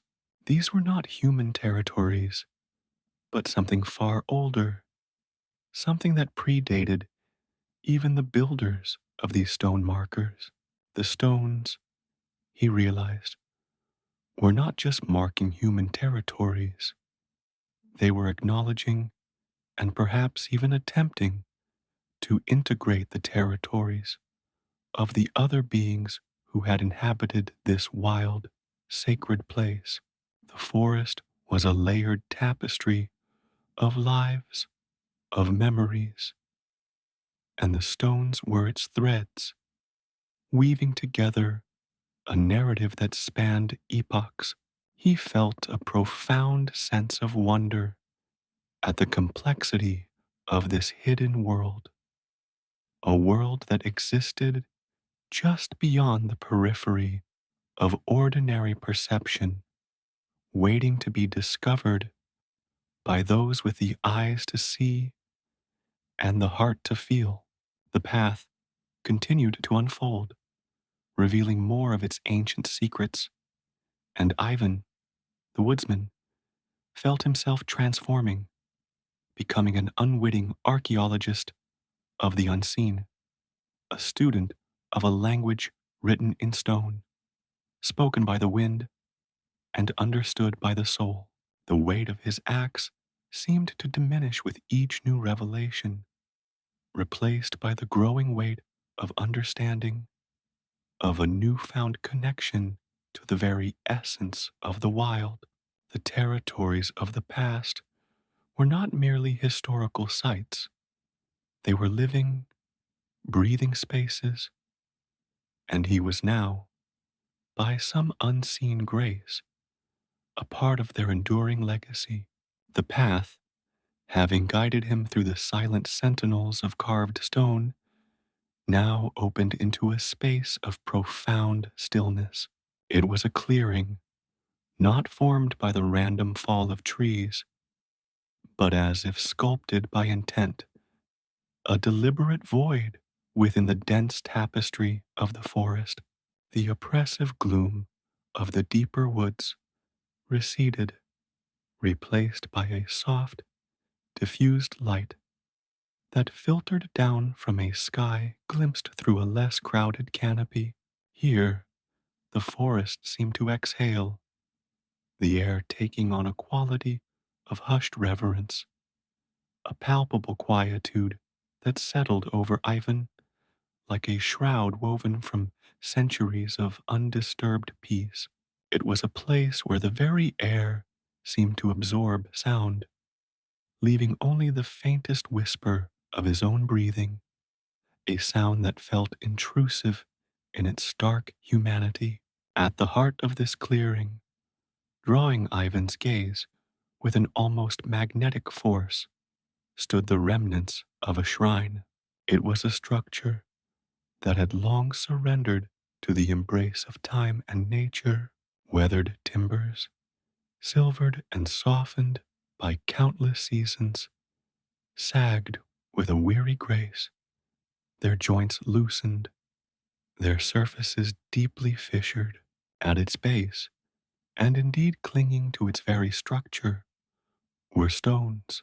These were not the monumental markers that had lined the path, but smaller, more intimate stones, arranged with a care that spoke of a personal devotion. They were smooth, worn by the touch of hands, by the passage of time, and by the slow, inexorable caress of the elements. Crumbling masonry, once perhaps a more solid foundation, now lay scattered like forgotten bones, interspersed with patches of moss that seemed to weep emerald tears onto the decaying wood. The entire structure possessed a melancholic beauty, a poignant testament to rituals performed here when the forest was young and the world was yet unburdened by the weight of modernity.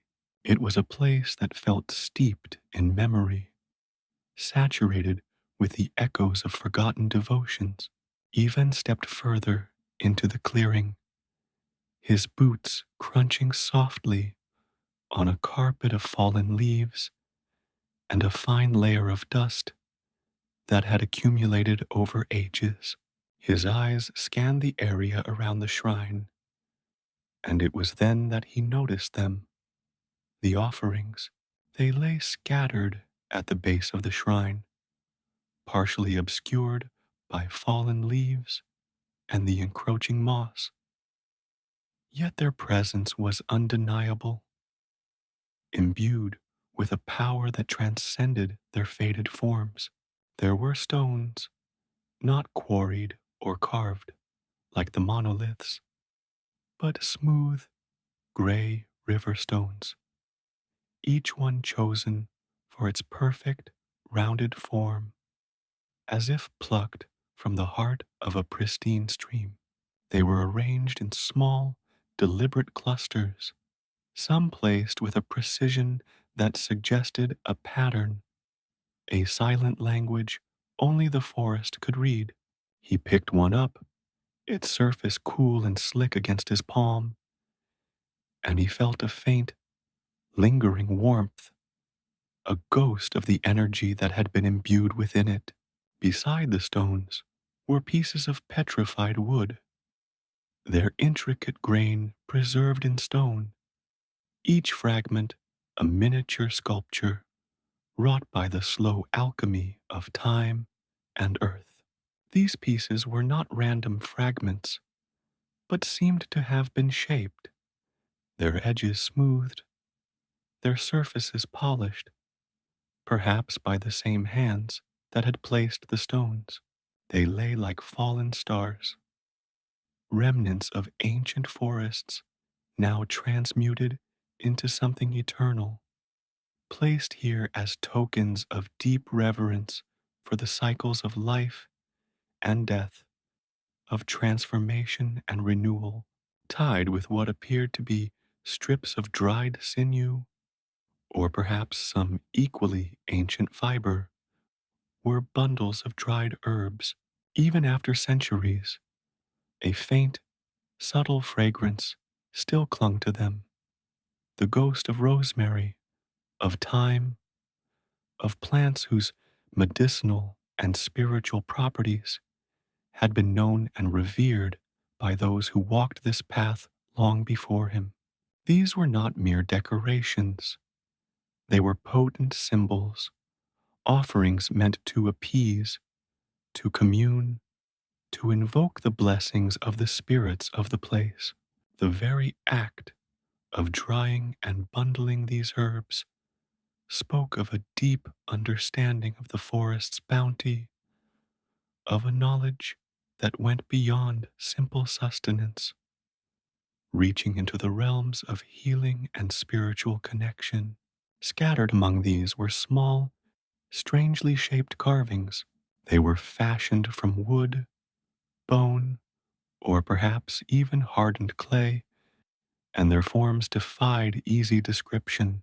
Some resembled animals, though not any even had ever encountered in his familiar woods, creatures with too many limbs, or with features that seemed to blend the characteristics of several different species.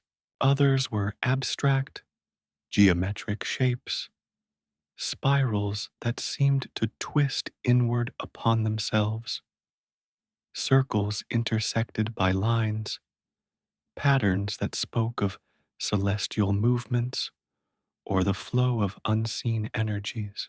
They were rendered with a delicate artistry, each one unique, an individual prayer or petition given tangible form. He knelt closer, his fingers brushing against one such carving, a smooth, dark piece of wood shaped like a stylized bird with wide, outstretched wings. As he touched it, a faint, almost imperceptible vibration seemed to hum beneath his fingertips, a resonance that stirred something deep within him, a forgotten echo of ancestral memory. The silence in the clearing was not an absence of sound, but a presence in itself.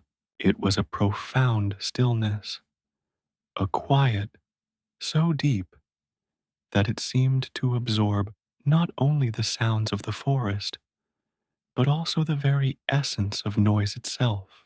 It felt as if the trees, the stones, the very earth of this place were holding their breath, caught in a moment of suspended animation, waiting. Waiting for what? Ivan couldn't be sure, but the weight of that anticipation was immense, pressing down on him, on his awareness.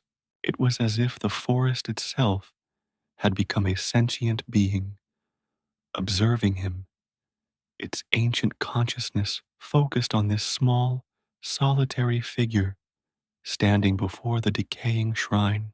He felt the weight of countless, forgotten prayers settling upon him, a tangible burden that seemed to press into his very soul. These weren't just remnants of offerings, they were tangible manifestations of hope, of fear, of supplication, left by hands that had long since turned to dust. Each stone, each carved fragment, each withered herb was a silent testament to a belief system, a way of life, a connection to the unseen forces that governed the world in ways that his modern mind struggled to fully grasp. He imagined the people who had come here, their faces etched with devotion or perhaps desperation, their voices raised in chants or whispered pleas, leaving these tokens of their faith in the hope of a blessing, a protection, a communion with the divine. The air here was heavy, not with the dampness of the forest, but with an almost electric charge, a subtle resonance that vibrated in the very atmosphere. It was as if the accumulated spiritual energy of centuries had coalesced in this clearing, creating an aura that was both profound and unsettling. He felt a strange kinship with this place, a sense of belonging that transcended his logical understanding. It was as if a part of him, dormant and unrecognized, was awakening to the ancient rhythms of this sacred ground. He rose slowly, his gaze sweeping across the clearing one last time. The shrine, though dilapidated, still possessed a certain dignity, a quiet strength that spoke of its enduring purpose. The offerings, scattered around its base, were not mere debris, but sacred relics, remnants of a covenant between humanity and the wild, a covenant that had been forged in a time when the boundaries between the physical and the spiritual were far more fluid.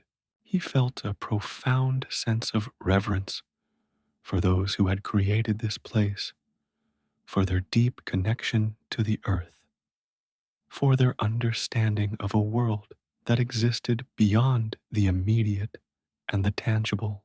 The silence here was not empty, it was full, full of unspoken words, of unheard melodies, of forgotten histories. It was a silence that invited introspection, a quiet that encouraged the soul to listen, not with its ears, but with its deepest instincts. Ivan stood for a long moment, breathing in the ancient air, allowing the profound stillness of the clearing to seep into him, to recalibrate his senses, to awaken a part of himself that had been long dormant. He was no longer just a man walking through the woods. He was a visitor in a sacred space, a witness to the enduring power of faith, and a recipient of the silent, timeless wisdom that the forest had so generously bestowed upon him. The journey along the unseen trail had led him here, to this place of quiet communion, to this repository of forgotten devotions. And in this stillness, he felt a profound shift occur within him, a subtle yet undeniable transformation. The offerings silent and humble, were not just remnants of the past, but potent conduits to it. And he, Ivan, stood at the nexus of their ancient power, forever changed by the unspoken language of this sacred clearing. The weight he felt was not one of burden, but of connection, a deep, resonant hum that linked him to the countless souls who had sought solace and meaning in this very spot, long before his own existence had even been a whisper in the winds of time. The clearing was not an end, but a threshold, a place where the journey of understanding had truly begun. The phantom whispers, a sibilant murmur that had been his constant companion since entering the forest's deeper embrace, began to resolve as Ivan drew nearer to the heart of the clearing. They were no longer the disembodied rustling of leaves or the sighing of wind through ancient boughs. Instead, they coalesced, gathering substance like mist, solidifying into form, into a sound that was undeniably vocal. It was a low, resonant hum, a collective murmur that rose and fell with an organic rhythm, akin to the distant echo of a solemn, chanted chorus. The sound was not auditory in the conventional sense. It seemed to vibrate directly within his bones, resonating with a frequency that bypassed his ears and settled deep within his being. It was as if the very air around the shrine was infused with the spectral voices of generations past, a sonic tapestry woven from their devotion. As he paused at the edge of the clearing, his senses attuned to this emergent symphony of the unseen, Ivan's peripheral vision began to stir. Fleeting impressions, like heat haze shimmering above a summer road, began to dance at the edges of his sight. These were not solid entities, but ephemeral suggestions of movement, of forms that flickered and wavered, existing just beyond the sharp focus of his direct gaze. They were spectral, undeniably so, their outlines blurred, their substance indistinct, yet their presence was as palpable as the cool, still air. They moved with a fluid grace around the decaying shrine, their movements purposeful, as if engaged in activities of profound significance. These were not the spectral presences of folklore that portended dread or malice. They carried no air of menace. Instead, their movements exuded a profound sense of peace, of solemn dedication. Ivan felt no fear, only an overwhelming sense of witnessing something sacred, something that the forest, in its ancient wisdom, had chosen to reveal to him. The realization dawned upon him with a quiet certainty. The forest was not merely a collection of trees and stones. It was a living repository of memory, a vast, organic archive, projecting its past for him to witness. The ceremonies he had felt echoes of, the rituals performed by hands long turned to dust, were not lost to time. They were imprinted upon the very fabric of this place, replaying themselves in a form that only those attuned to its subtler frequencies could perceive. He was not merely an observer. He had been drawn here, guided by an unseen hand, to become a spectator to these forgotten rites. The indistinct forms, the spectral presences, were not intrusions into his reality, but rather manifestations of a deeper reality, a layer of existence that often remained hidden from the hurried, distracted consciousness of the modern world. They were the imprints of fervent belief, the residue of communal energy preserved by the enduring power of sacred spaces. His gaze followed the ethereal dance, discerning patterns in the spectral activity. Figures seemed to gather, to bow, to offer their supplications to the weathered timbers and the scattered stones. There were moments of shared stillness, of collective concentration, followed by gestures that spoke of invocation, of communion with unseen forces. He imagined hands, translucent and glowing faintly, reaching out to touch the smooth river stones, to arrange the petrified wood, to tie the bundles of herbs. He saw the phantom movements of heads bowed in reverence, of bodies swaying in unison to an unheard cadence. It was a silent ballet of the soul, a reenactment of devotion played out in the ethereal realm. The very air thrummed with the residual energy of these moments, a testament to the power of shared intention and the enduring strength of human faith.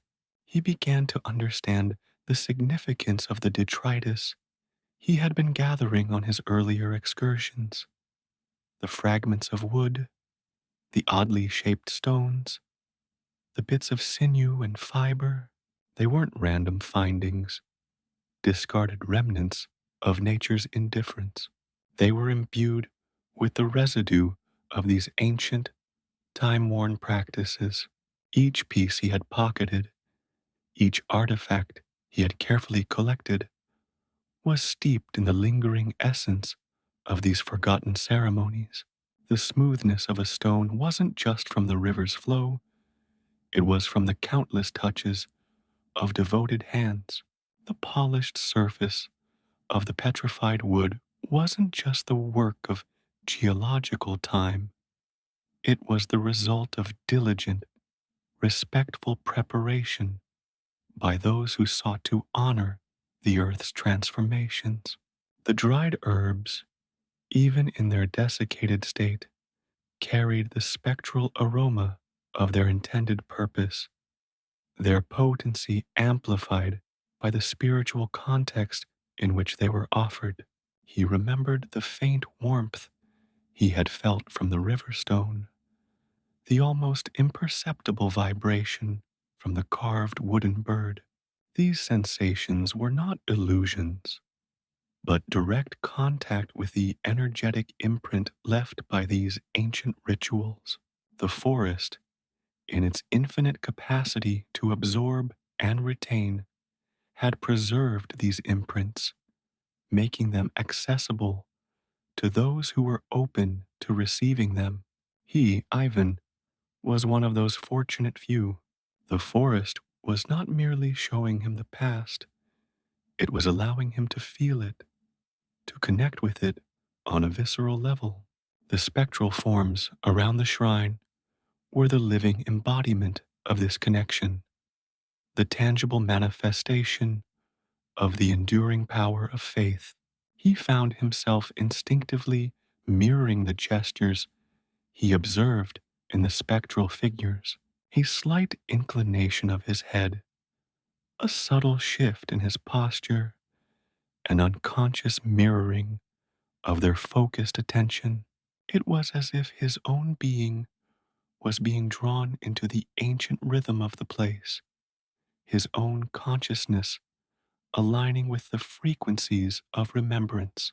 The whispers, now a clear chorus, seemed to respond to his unspoken acknowledgement, their collective voice rising in a crescendo of gentle affirmation. It was not a spoken language, but a language of presence, of shared awareness. The forest was acknowledging his presence, accepting his silent reverence. He picked up another stone, one he had found nestled near the shrine. It was small, perfectly round, and bore a faint, almost imperceptible spiral etched into its surface. He held it in his palm, feeling the cool, smooth texture, and he focused his mind, trying to channel the same intention that had shaped this clearing, that had animated the spectral figures. He closed his eyes, breathing deeply, allowing the murmurs to wash over him. He felt a surge of energy, a connection to something vast and ancient, a sense of being both insignificant and profoundly connected to the ebb and flow of time. The spectral figures around the shrine seemed to pause, their movements momentarily suspended, as if acknowledging his burgeoning understanding. The light filtering through the canopy seemed to intensify, casting an almost tangible glow upon the scene. He opened his eyes, and for a fleeting instant, the spectral forms seemed to sharpen, their features becoming momentarily discernible. The serene expressions, the focused gazes, the hands extended in offering. It was a glimpse, ephemeral and profound, into the faces of those who had found solace and meaning in this sacred space centuries ago. They were not ghosts in the sense of disembodied spirits driven by unfinished business, but rather the enduring imprint of human devotion, the spectral echo of souls deeply connected to the spiritual currents of the world. He understood now that his journey had led him not just to a physical location, but to a nexus of spiritual energy, a place where the veil between the seen and the unseen was thinnest. The detritus he carried was not merely mementos, it was a tangible link, a conduit to the very forces that shaped these ancient practices. Each item was a key, unlocking a deeper understanding of the relationship between humanity and the natural world, a relationship that was once far more intimate and interconnected. The forest was not just a passive witness to history, it was an active participant, a preserver of sacred moments, a silent teacher revealing its ancient wisdom to those who were willing to listen. The spectral chorus continued its low, resonant hum, a constant reminder of the enduring power of belief. Ivan felt a profound sense of gratitude for this silent revelation, for the opportunity to witness the echoes of rituals that had shaped the spiritual landscape of this place. He was no longer an outsider looking in, but a participant, however ephemeral, in the ongoing story of this sacred grove. The forest had drawn him in, not to haunt him, but to enlighten him, to share its deepest secrets through the silent language of its past. He was a student in a classroom without walls, a temple where the lessons were etched in light and sound, in memory and spirit. The very air he breathed was charged with the accumulated prayers and devotions of countless individuals, and he was breathing it in, absorbing its essence, allowing it to reshape his perception of reality. He was beginning to understand that the unseen trail was not merely a physical path through the woods, but a journey into the very heart of the spiritual realm, a realm that was far more present and tangible than he had ever imagined. The clearing, a circular glade bathed in an ethereal, diffused light that seemed to originate from the very pores of the ancient trees surrounding it. It was not merely a space carved out by the forest, it was a presence. Ivan felt it as keenly as he felt the cool, damp air against his skin. This was it, the locus of the whispers, the destination of the unseen trail. It was a place where the veil, that gossamer barrier between the world of the tangible and the realm of the spectral, was not just thin, but practically non existent. The air itself hummed with a latent energy, a palpable thrumming that resonated deep within his chest, settling into a steady, profound connection. He felt a sudden, overwhelming sense of belonging, a belonging that had eluded him in his solitary existence as a woodcutter, a life spent in the quiet company of trees that he now realized held far more than mere wood and sap. The journey along the winding path of river stones, each one smoothed by centuries of unseen hands and whispered prayers, had been a process of shedding. Each step had peeled away a layer of the mundane, the everyday anxieties and routines that had constituted his life. He had entered the forest, a man burdened by the weight of his ordinary existence. He now stood in this sacred space, stripped bare, his senses heightened, his spirit exposed, and utterly receptive. The forest had, in its silent, inscrutable wisdom, curated his passage, preparing him for this revelation. He was no longer simply Ivan, the man who felled trees and split logs. He was an intruder, a trespasser, albeit one welcomed by the very essence of the place, into a realm where the passage of time was fluid and the secrets held by the natural world dwarfed the fleeting span of human memory. He was in the heart of a sacred grove, and its ancient power seeped into him, transforming him from within. He took another hesitant step forward, his worn boots crunching softly on the moss that carpeted the clearing's floor. The spectral figures he had glimpsed in his periphery were now more defined, though still ethereal, their movements graceful and imbued with a reverence that spoke of rituals performed with absolute devotion. They moved with a purpose that was both familiar and alien, their translucent forms weaving through the clearing as if tending to unseen tasks. He observed their silent interactions, the subtle gestures, the almost imperceptible shifts in their postures that indicated communication. It was a language of the spirit, a dialogue conducted without sound, yet perfectly comprehensible to him in that moment.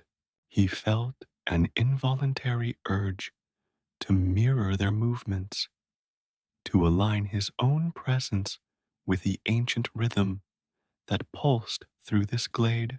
The stone path had ended abruptly at the edge of this clearing, as if the forest itself had drawn a line marking the boundary between the known and the sacred. Beyond this point, the familiar order of the woods seemed to warp, bending to an older, more primal set of rules. The trees here were different. Their bark was ancient and deeply fissured, like the wrinkled faces of elders who had witnessed the turning of ages. The leaves overhead formed a dense canopy, yet the light that filtered through was not the dappled sunlight he was accustomed to. It was a soft, luminous glow, as if the very air itself was imbued with a gentle, internal luminescence. This light illuminated the clearing with a steady, unwavering radiance, casting no harsh shadows, only a pervasive sense of tranquility. He reached out a hand, his fingers extending towards the nearest spectral figure.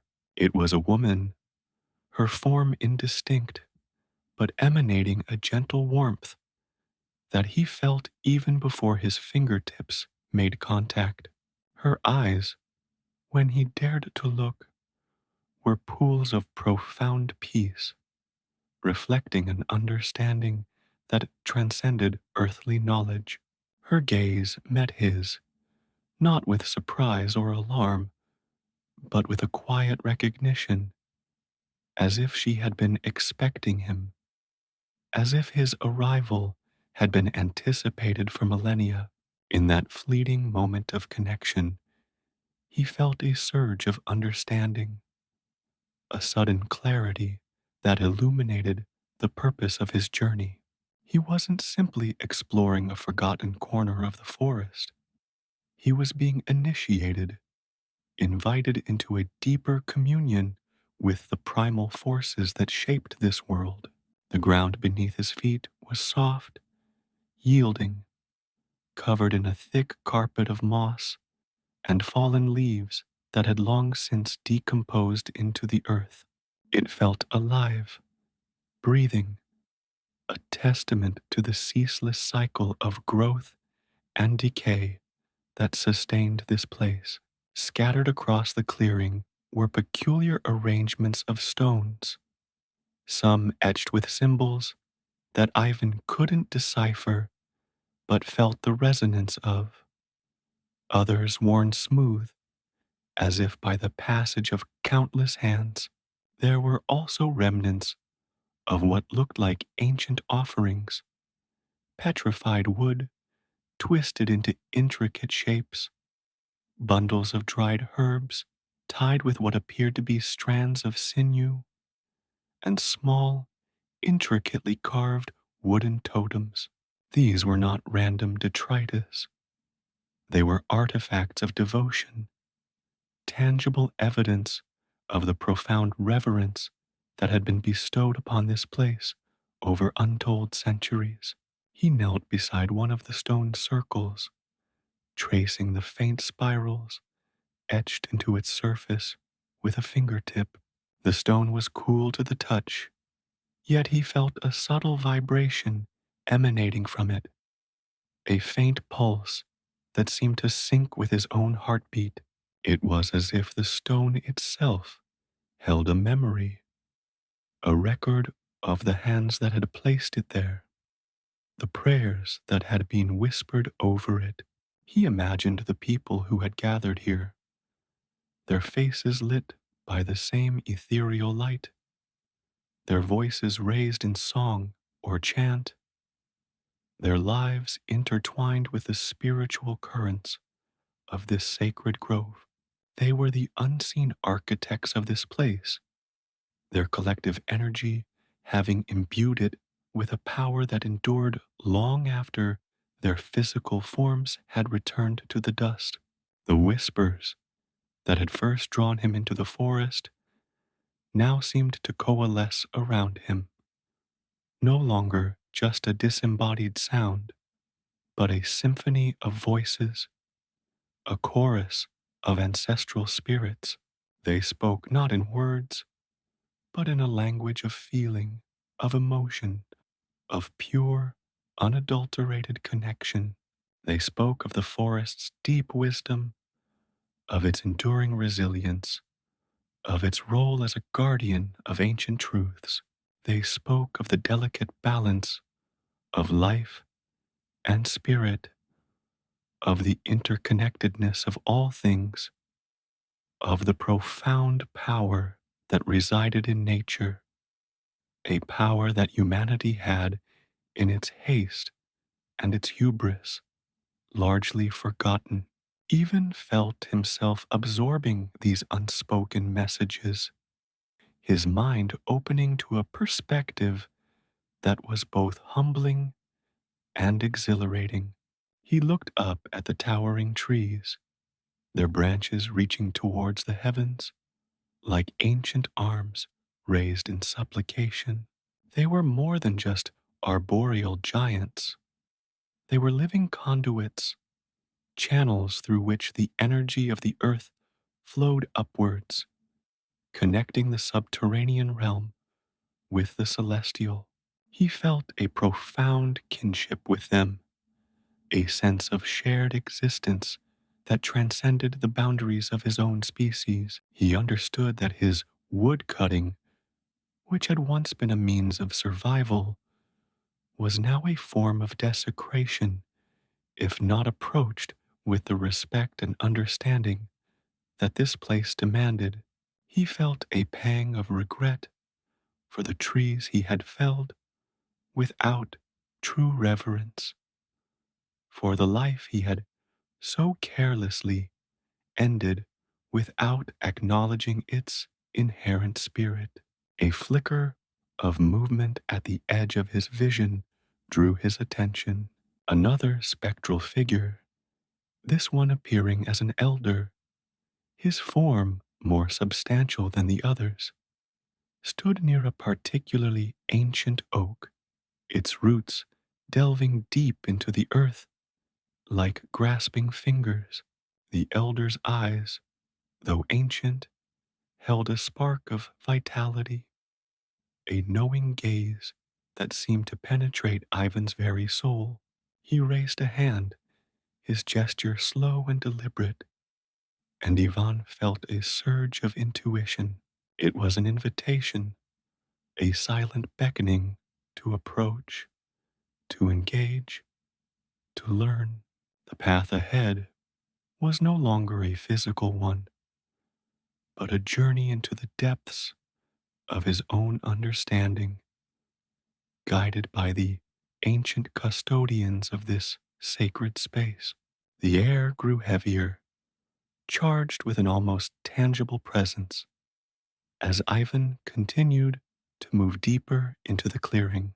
He felt a strange sensation, as if the very ground was subtly shifting beneath him, not in a disorienting way, but in a manner that suggested a profound underlying dynamism. It was as if the clearing itself was alive, its energies constantly reconfiguring, responding to some invisible, cosmic rhythm. He noticed that the spectral figures seemed to gather in certain spots, their movements becoming more focused, more intense, as if they were participating in a ritual that was unfolding in real time, a continuous performance that had been playing out for millennia. He found himself unconsciously adjusting his breathing, trying to match the gentle, rhythmic exhalations and inhalations that seemed to emanate from the very fabric of the glade. He encountered a stream, its waters so clear that he could see the smooth, multicolored pebbles on its bed. The water flowed with a soft, musical gurgle, and as he leaned closer, he saw that it was not just water. Tiny, phosphorescent particles seemed to drift within its currents, casting a faint, otherworldly glow.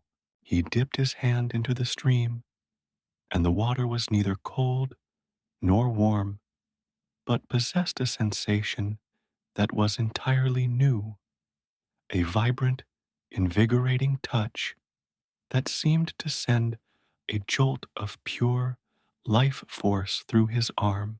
He scooped a handful and brought it to his lips.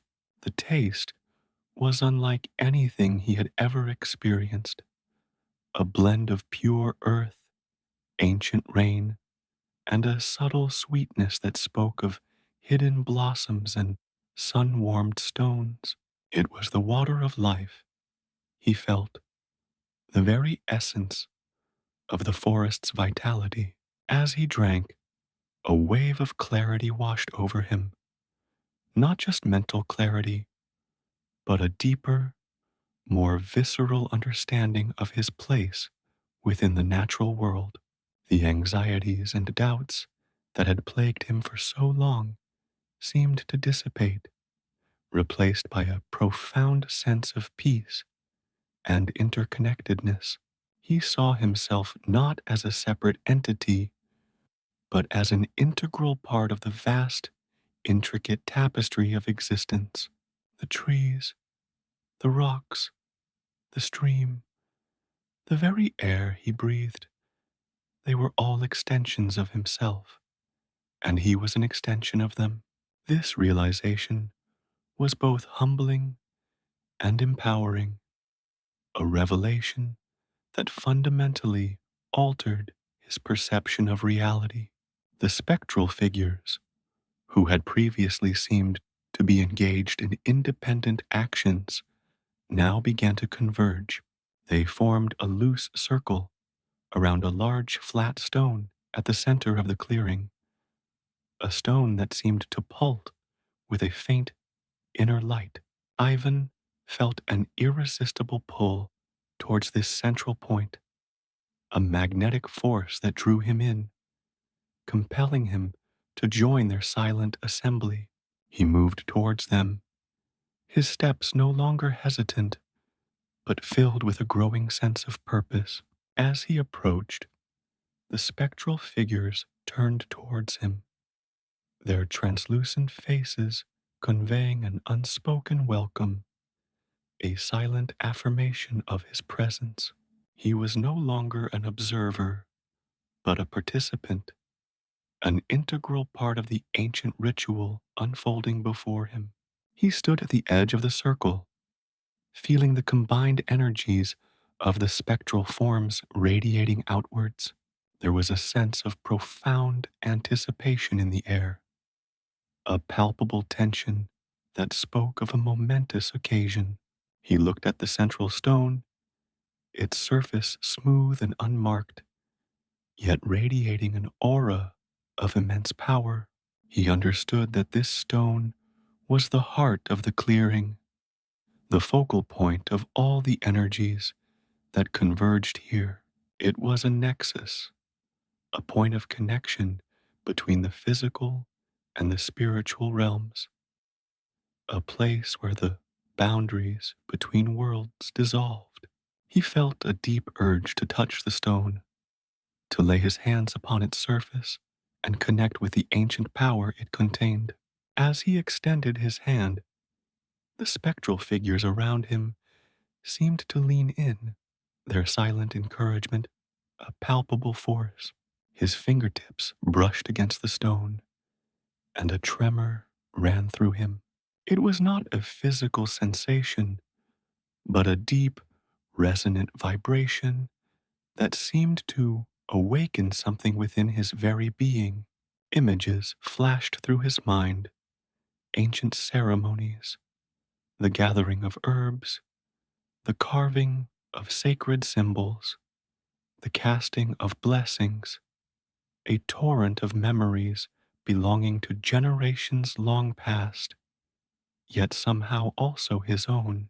He saw the faces of the people who had performed these rituals, their expressions filled with devotion, with awe, with a profound connection to the earth and to the spirit world.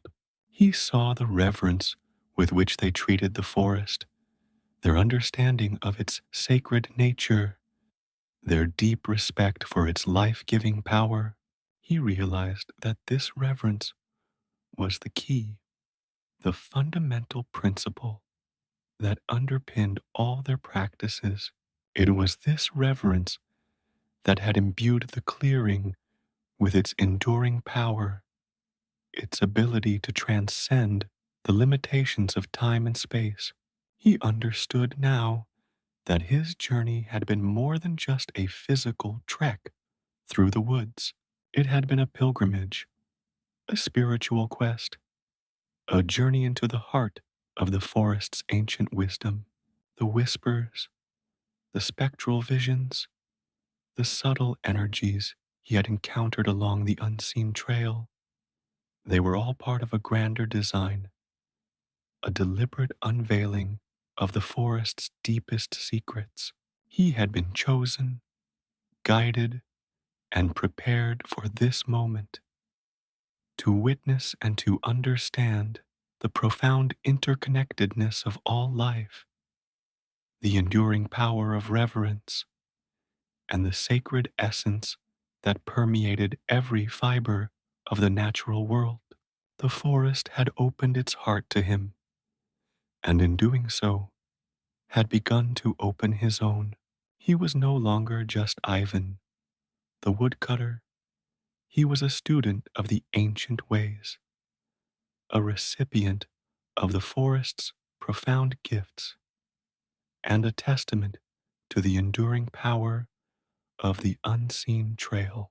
He felt a deep gratitude for this initiation, for the privilege of standing in this sacred space, a trespasser no more, but a welcomed guest in the heart of the living forest. The air thickened. The diffused light that had previously bathed the clearing in an ethereal glow seemed to retract, drawing inwards like a drawn breath.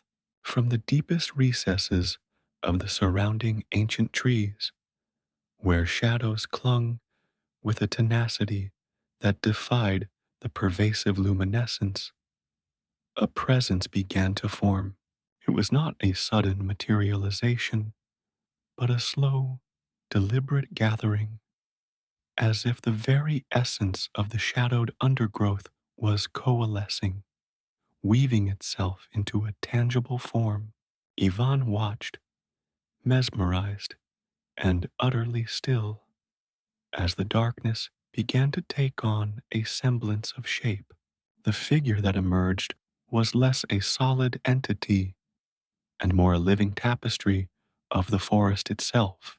It was the Lesovic, the spirit of this ancient wood, and its manifestation was a profound testament to the deep, primordial energies that Ivan had only begun to perceive.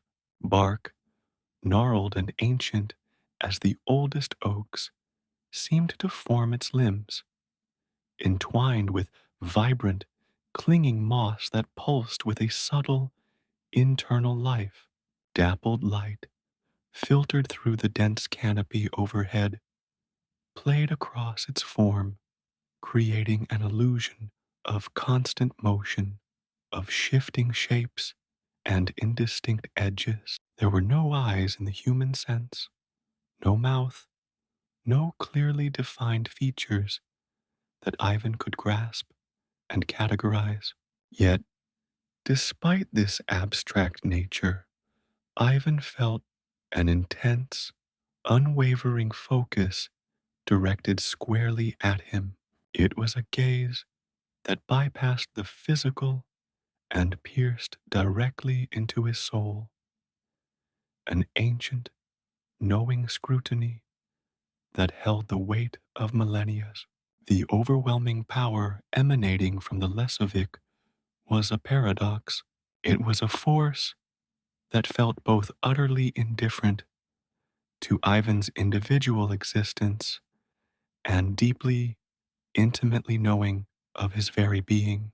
It was the power of the mountain, of the ocean, of the wind that swept across vast plains, immense, impersonal, and absolute. Yet, within that immensity, Ivan felt a subtle awareness, a recognition of his presence that transcended mere observation. The forest, he now understood with a clarity that was both terrifying and exhilarating, was no longer merely a backdrop to his life, a collection of trees and undergrowth. It was a sentient entity, an ancient consciousness that was actively observing him, assessing him, and perhaps welcoming him into its profound, hidden world. The Lesovic's form seemed to draw sustenance from the very shadows from which it emerged. As it solidified, the surrounding gloom deepened, not in a frightening way, but in a manner that suggested a natural extension of its being. The spectral figures that had previously populated the clearing, those graceful, ethereal guardians, now seemed to recede slightly, their forms becoming fainter, as if their role had been to prepare the space for this grander unveiling. They moved to the periphery, becoming part of the deeper shadows, their silent vigil now a backdrop to the central, awe-inspiring presence of the Lesovic. Ivan's heart pounded, not with fear, but with a primal awe. He felt dwarfed, not by size, but by the sheer antiquity and power of the being before him. It was as if he stood in the presence of an elder god, a fundamental force of nature made manifest. The Lesovic's stillness was profound, yet it radiated an energy that made the very air vibrate. He could feel it in his bones, in the marrow of his being, a resonance that spoke of the deep, slow pulse of the earth itself. He realized that his own journey into the forest, his following of the unseen trail, had been a path leading to this very moment, a deliberate and guided pilgrimage towards an encounter of ultimate significance. The Lesovic shifted, a subtle undulation passing through its bark-clad form. It was not a movement of limbs, for it had none in the conventional sense, but a fluid rearrangement of its constituent elements. A branch, laden with ancient leaves, seemed to unfurl slightly, its woody fibers twisting as if in a gesture of acknowledgement. The moss that adorned its surface rippled, as if a silent breath had passed across it. Ivan felt an inexplicable understanding bloom within him. This was not a being that communicated through spoken words. Its language was one of presence, of subtle shifts in energy, of the very rhythm of the forest itself. He felt an urge to speak, to offer some form of greeting, but his throat felt constricted, his voice trapped by the sheer immensity of the moment. What words could possibly be adequate when addressing a spirit that had witnessed the slow growth of these colossal trees, the rise and fall of countless seasons, the silent procession of ages? His woodcutter's axe, slung over his shoulder, suddenly felt like a crude and disrespectful implement, a symbol of his human ignorance. He instinctively lowered his head, a gesture of reverence that was not taught but arose from the depths of his instinct. The Lesovic's gaze remained fixed upon him. It felt as if the spirit was looking not at Ivan the man, but at Ivan the living embodiment of something much larger, the fleeting, ephemeral presence of humanity within the enduring permanence of the natural world. It was a gaze that held no judgment, but a profound, ancient curiosity. He sensed a question being posed, not in words, but in the very intensity of its focus. What was his purpose here? What did this mortal seek within the heart of its domain? The spiritual energy radiating from the Lesovic was palpable, a warm, enveloping force that was both comforting and intensely demanding. It was as if the very atmosphere of the clearing had become charged, saturated with the Lesovic's ancient power.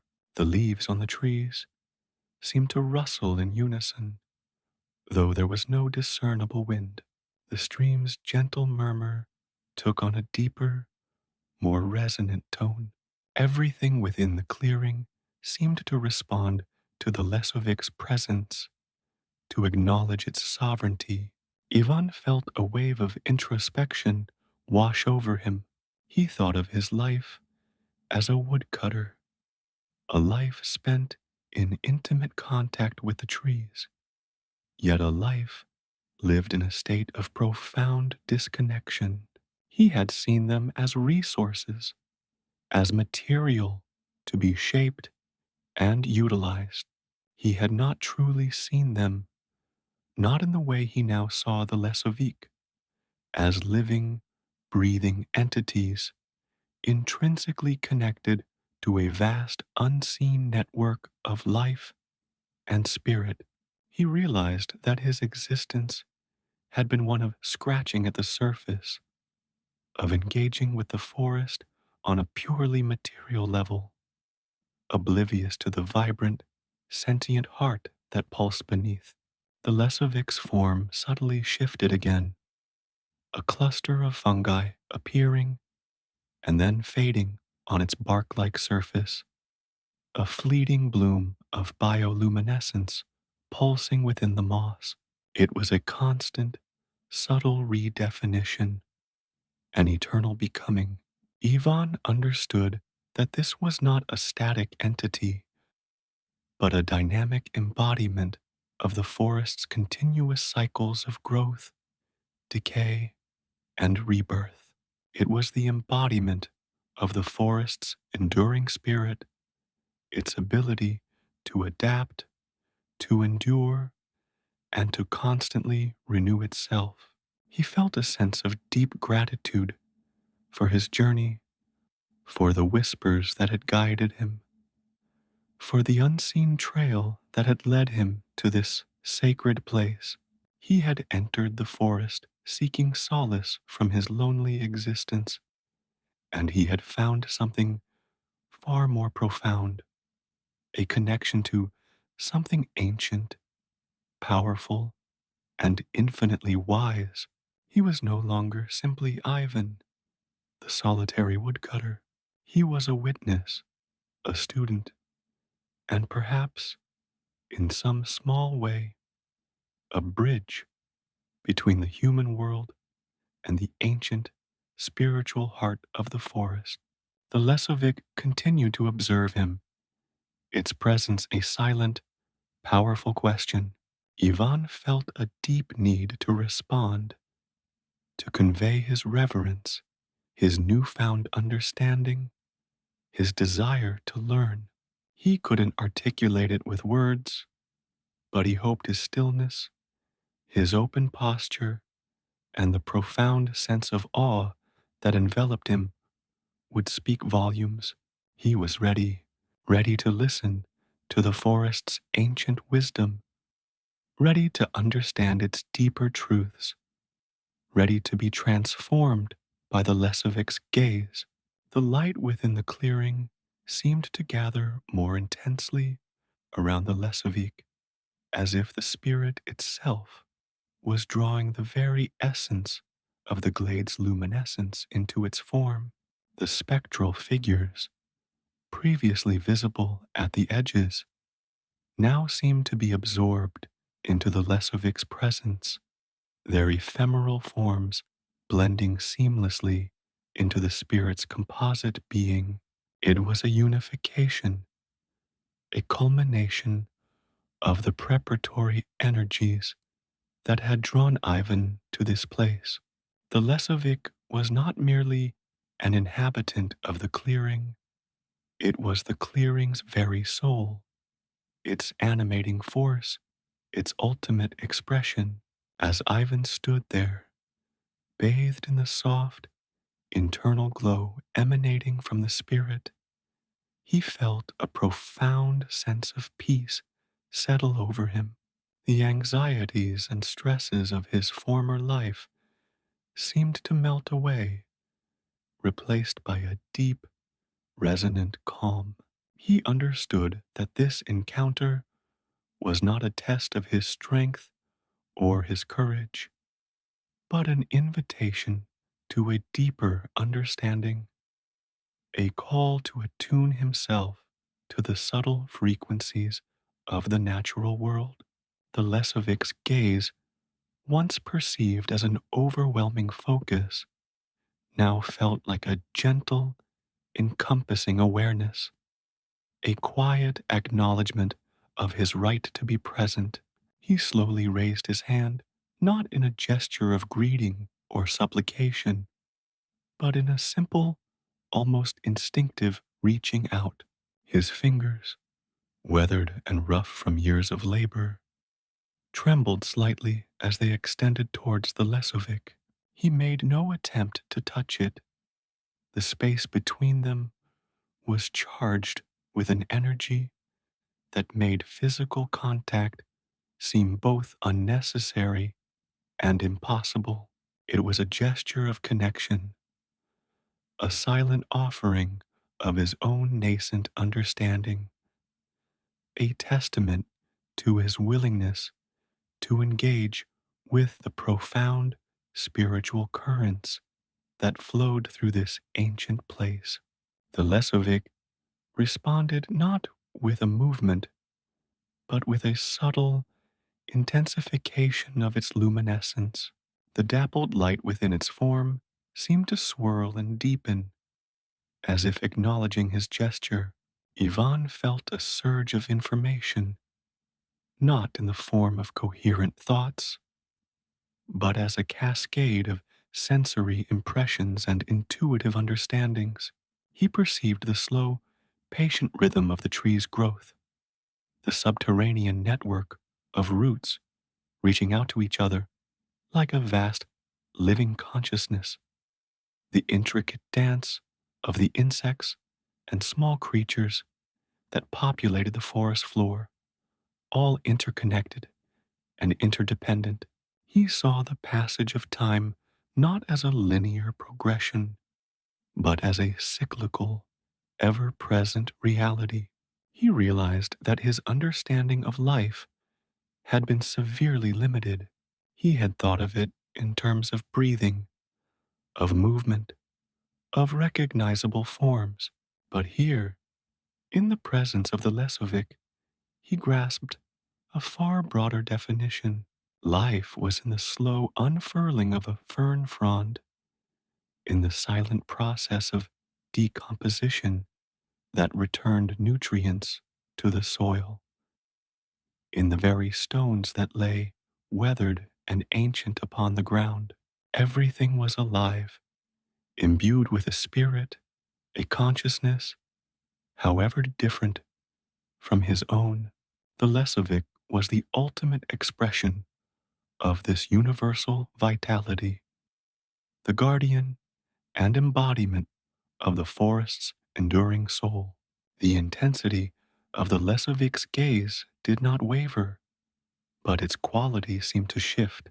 The initial impression of overwhelming power and indifference had softened, replaced by something akin to recognition, not of Ivan the individual, but of Ivan as a part of the grander tapestry, a transient thread woven into the enduring fabric of existence.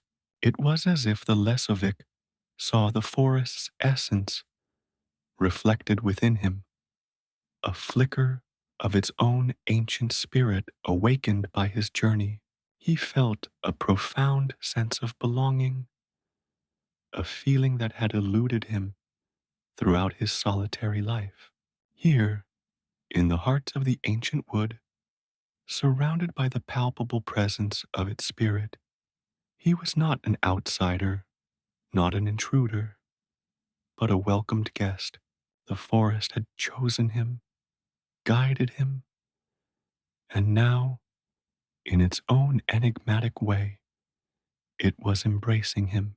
The whispers that had first drawn him into its depths now seemed to resonate within his own being, a gentle chorus of understanding and acceptance. He was no longer just Ivan, the woodcutter.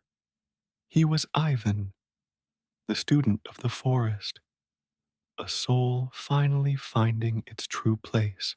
The Lesovik's gaze held him, and in that silent communion, a new chapter of his existence began to unfold, illuminated by the ancient, knowing light of the forest's soul. The Lesovik remained a monument of silent contemplation, its form a shifting mosaic of bark, moss, and dappled light. The absence of vocalization was not a void, but a fullness, a language spoken through the sheer, unadulterated being of the forest. Ivan stood before it, the clumsy weight of his woodcutter's axe now a stark symbol of his former ignorance, its polished haft cool against his calloused palm. He felt stripped bare, not by an external force, but by an internal unraveling. His defenses, the layers of self-preservation and accustomed detachment he had built over a lifetime of solitary existence, seemed to peel away under the Lesovik's unwavering gaze. It was a scrutiny that bypassed the superficial, delving into the marrow of his being, assessing not his actions, but the very essence of his spirit. This was not the harsh, judgmental eye of a human overseer, nor the indifferent stare of a wild animal. It was something far older, far more encompassing. The Lesovik's observation was a profound acknowledgement, a silent recognition of his presence within its domain. There was no warmth, no animosity, simply an ancient, elemental awareness. It was the recognition a mountain gives to the persistent wind or the sea to the tide, an understanding of existence that transcended personal feeling. Ivan felt reduced to his most essential self, the layers of his identity, woodcutter, man, solitary soul, dissolving like mist under a rising sun. He was, in this moment, simply a flicker of consciousness in the vast, enduring consciousness of the forest. The weight of this silent appraisal pressed down on him, a burden far heavier than any felled timber. It was a profound, almost crushing validation of his journey and a stark illumination of his own insignificance within the grander scheme. Every fear he had harbored, every doubt that had gnawed at him during his solitary years, felt magnified and yet, paradoxically, rendered irrelevant. The Lesovik's gaze did not seek to diminish him, but to place him, to situate his ephemeral existence within the enduring pulse of the forest. He was a single dewdrop, reflecting the immensity of the sky, and the Lesovik was the sky itself, encompassing all. He found himself mirroring the Lesovik's stillness, a profound stillness that was not born of fear, but of a dawning comprehension. To move, to speak, would be to disrupt the delicate balance of this profound exchange. His breath, which had been shallow and ragged moments before, now deepened, becoming a slow, steady rhythm that seemed to harmonize with the barely perceptible rustling of leaves overhead. He felt an ancient understanding bloom within him, a recognition of a shared essence. He was, after all, made of the same elemental stuff as the trees, the soil, the very air he breathed. His human form was merely a temporary vessel for the same vital forces that animated the ancient spirit before him. The Lesovic's form pulsed with a subtle luminescence, not a bright outward radiation, but an internal glow that seemed to emanate from its very core. It was like the slow burning of embers deep within an ancient hearth, a testament to an unquenchable, enduring life. This inner light illuminated the intricate patterns of bark, the delicate veins of moss, and the ghostly tracery of spectral figures that had accompanied Ivan's journey. These figures, now more defined, seemed to be absorbed into the Lesovic's being, their ethereal forms becoming part of the spirit's grand tapestry, their individual presences subsumed into the collective consciousness of the forest. Even felt an almost overwhelming urge to offer something, a gesture, a token of his respect. His hand instinctively went to the small, carved bird he always carried in his pocket, a simple effigy he had whittled during his loneliest evenings. But the thought of offering it felt presumptuous, a mere trinket against the immensity of what stood before him.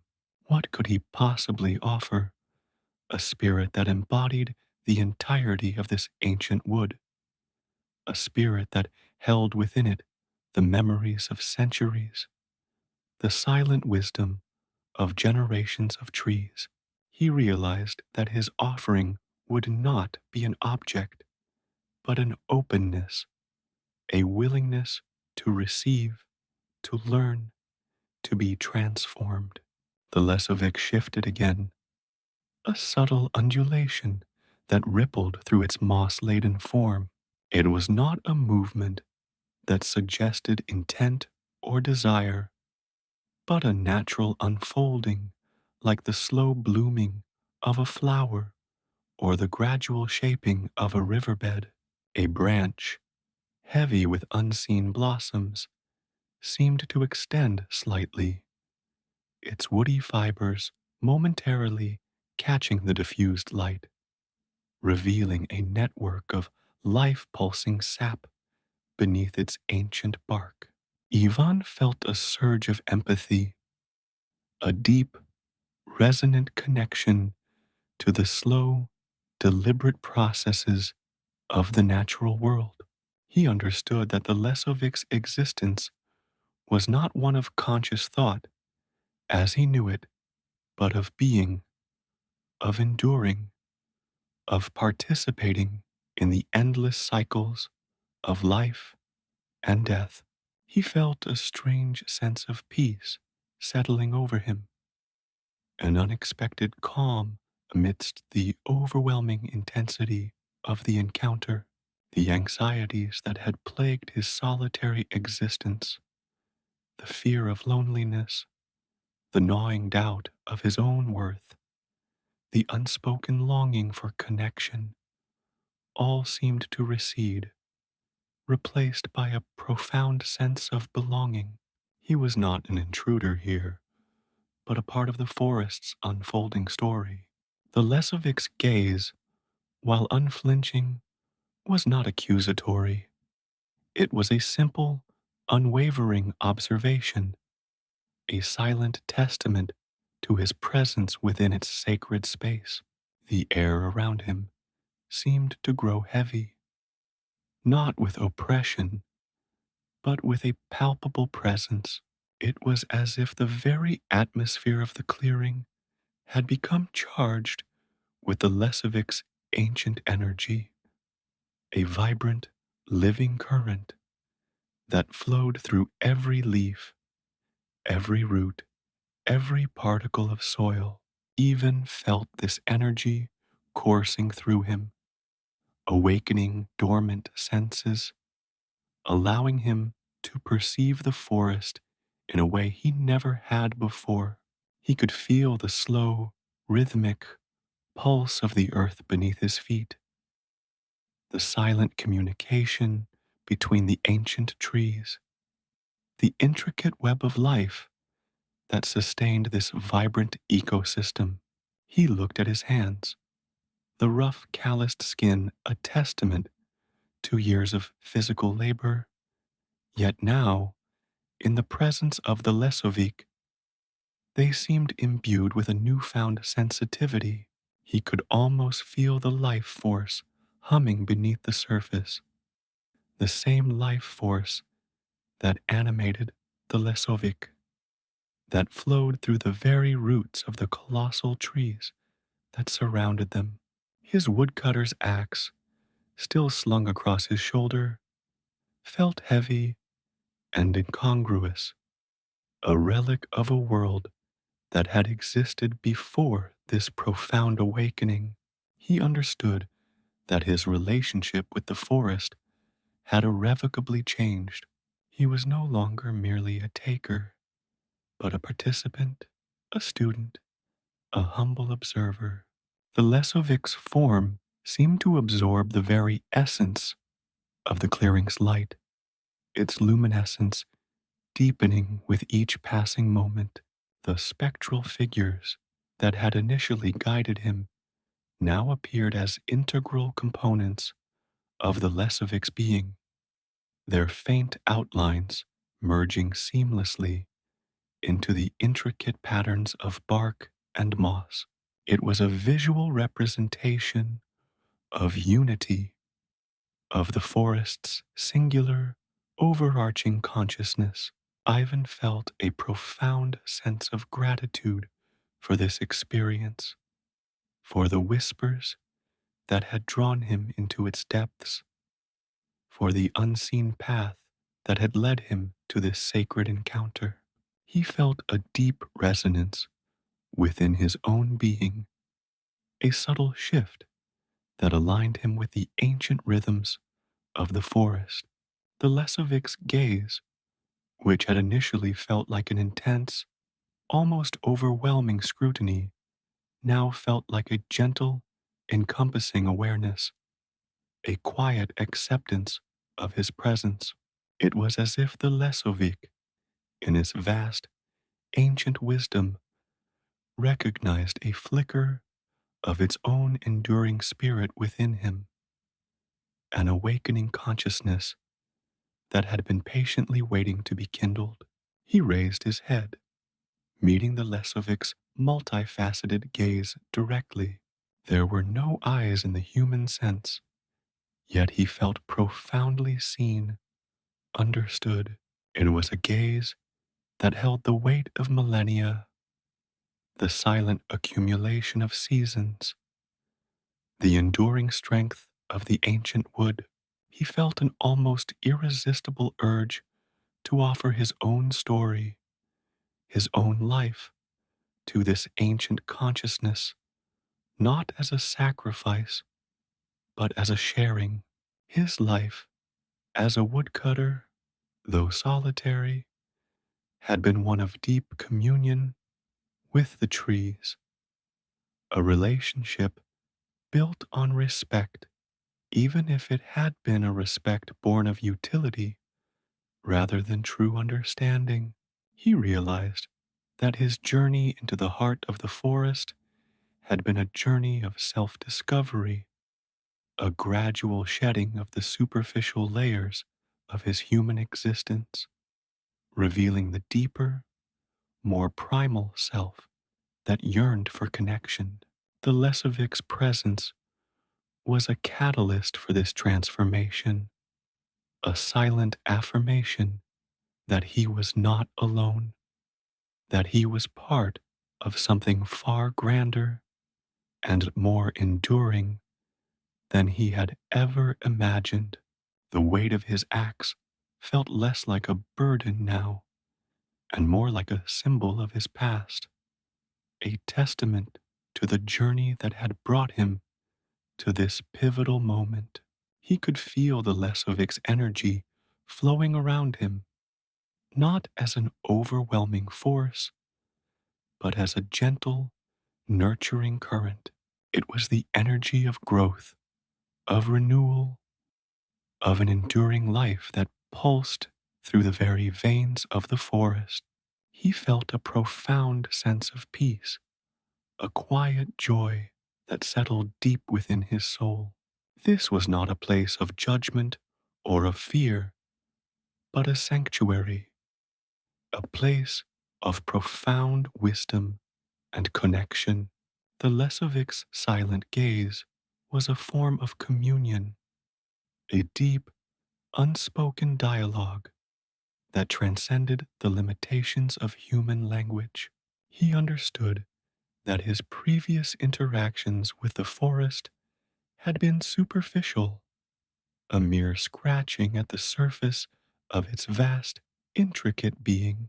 He had seen the trees as resources, as timber to be harvested, failing to recognize the intricate network of life and spirit that bound them together. The Lesovic, in its silent, powerful presence, was revealing a deeper truth, a profound interconnectedness that extended to every living thing, and indeed to every non living element of the forest's ancient domain. He felt a stirring within him, a nascent understanding of his own place within this vast, living tapestry. The Lesovic's form seemed to shift, a subtle alteration in its contours that suggested a profound internal movement. It was as if the spirit was reacquainting itself with Ivan's presence, assessing his readiness, his receptivity. He felt a gentle probing, not invasive, but inquisitive, as if the Lesovic were seeking to understand the essence of his being, the core of his desire to connect with the forest. His own internal landscape felt exposed, his thoughts and feelings laid bare, yet there was no sense of shame or vulnerability. Instead, there was a sense of profound acceptance, a feeling of being understood at a level that transcended words. He could almost feel the ancient wisdom of the forest coursing through him, a silent torrent of knowledge that spoke of the slow growth of trees, the patient cycles of seasons, the intricate dance of life and death that unfolded in perpetual harmony. The Lesovic was the embodiment of this wisdom, the guardian of its secrets, the silent testament to its enduring power. Ivan felt a deep sense of awe, not a fearful reverence, but a profound admiration for the sheer resilience and vitality of the natural world. He was a student, and the Lesovic was his teacher, its silent presence a profound lesson in the true meaning of existence. He remained still, absorbing the Lesovic's silent gaze, allowing its ancient energy to permeate his being. The clearing, once a place of quiet solitude, now felt alive with an unseen energy, a vibrant pulse that resonated deep within his soul. He was no longer just Ivan, the woodcutter, but a part of something far greater, a single thread woven into the immense, enduring tapestry of the forest. The Lesovic's presence was a confirmation of this belonging, a silent invitation to embrace his role within this sacred, living world. His journey had led him here to this profound encounter, and he knew with an unwavering certainty that his life would never be the same. The silent audience of the Lesovic was not merely observing him, it was initiating him into a deeper, more profound reality. The silence of the Lesovic was not empty, but pregnant with unspoken questions. Ivan, stripped bare of his former certainties, felt the weight of that silence press down upon him, each passing moment amplifying the ambiguity of his situation. Was this ancient spirit a judge, its gaze a pronouncement of guilt for his intrusion into these forgotten realms? Had he, in his clumsy pursuit of timber, stumbled upon a sacred ground he had no right to tread? The thought of condemnation, of being cast out from this hallowed space, sent a tremor through him, a primal fear that echoed the unease of a lost child in a vast, indifferent wilderness. He braced himself for a negative verdict, for the silent dismissal that would signify his ultimate failure to comprehend the forest's true nature. His calloused hands, usually so adept at wielding his axe, felt clumsy and useless, his entire being reduced to a single, vulnerable point of consciousness under that all-seeing, multifaceted gaze. Yet, as he stood there, the spectral whispers that had accompanied his journey seemed to swell, their ephemeral voices no longer originating from the periphery of his awareness, but from the very core of the Lesovic's presence. They were not the accusatory murmurs of a wronged spirit, but fragmented echoes, shimmering fragments of what felt like encouragement, a beckoning deeper into the labyrinthine mysteries of the forest. They spoke of unseen pathways, of ancient knowledge held within the gnarled roots and whispering leaves, of a world that existed beyond the tangible and the understood. Was this not an invitation then? A recognition of something within him that resonated with the forest's own deep-seated magic, a sensitivity that had perhaps unknowingly drawn him to this very clearing. He recalled the moments of profound connection he had felt with individual trees, the inexplicable sorrow that had sometimes gripped him at the sight of a felled giant, feelings he had always dismissed as mere sentimentality, the weakness of a man alone with his thoughts. Now, in the presence of the Lesovic, these feelings seemed to hold a weight, a significance he had never before acknowledged. The realization dawned upon him, slow and steady as the unfurling of a fern frond. The true test was not one of physical endurance, or even of his skill as a woodsman. It was an internal trial, a crucible for his very spirit. The Lesovic's gaze was not merely observing him, it was holding up a mirror, reflecting back not just his physical form, but the hidden landscapes of his own soul. It was an invitation to confront the unspoken truths about himself, the buried longings, the unacknowledged fears, and the capacity for wonder that had been suppressed for so long. The forgotten lore of the forest, the ancient tales whispered by the wind through the pines, were not external secrets to be unearthed, but internal depths to be explored. His willingness To acknowledge and accept these hidden facets of his being was the key, the silent password to unlocking the forest's deeper mysteries. He focused on the subtle shifts in the Lesovic's form, not trying to decipher a language of words, but to feel the resonance of its being. The dappled light that played across its bark seemed to pulse with an internal rhythm, and he realized that this rhythm was a reflection of his own awakening consciousness.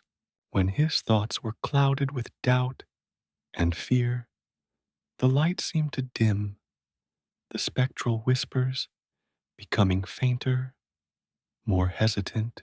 But when he allowed himself to embrace the sense of awe, the nascent feeling of belonging, the light brightened and the whispers grew clearer, weaving a tapestry of sounds that spoke of life, growth, and an ancient, enduring vitality. The Lesovic's multifaceted gaze seemed to deepen, and Ivan felt as though the spirit was delving into the very marrow of his bones, sifting through the accumulated experiences of his solitary life. It was not a violation, but a thorough, unhurried examination. He felt it probing the edges of his perception, questioning the assumptions he had made about himself and his place in the world. He had always believed himself to be a creature of logic and action, a man who dealt with the tangible realities of the forest, the strength of wood, the sharpness of his axe, the weight of the logs he carried. But the Lesovic was revealing a deeper reality, one woven from intuition, empathy, and a connection that transcended the physical. He thought of the times he had spoken to the trees, not expecting a reply, but simply as a way to fill the vast silence of his days. He had confessed his loneliness, his quiet joys, his frustrations. He had always considered these conversations a harmless eccentricity, a byproduct of his isolation. Now, he wondered if the Lesovic had heard them, if those solitary outpourings had been observed, catalogued, and perhaps even understood. The phantom whispers seemed to confirm this, weaving threads of forgotten conversations into the spectral symphony. They were not judgments, but rather acknowledgments, fragments of his own inner life returned to him, refracted through the ancient consciousness of the forest.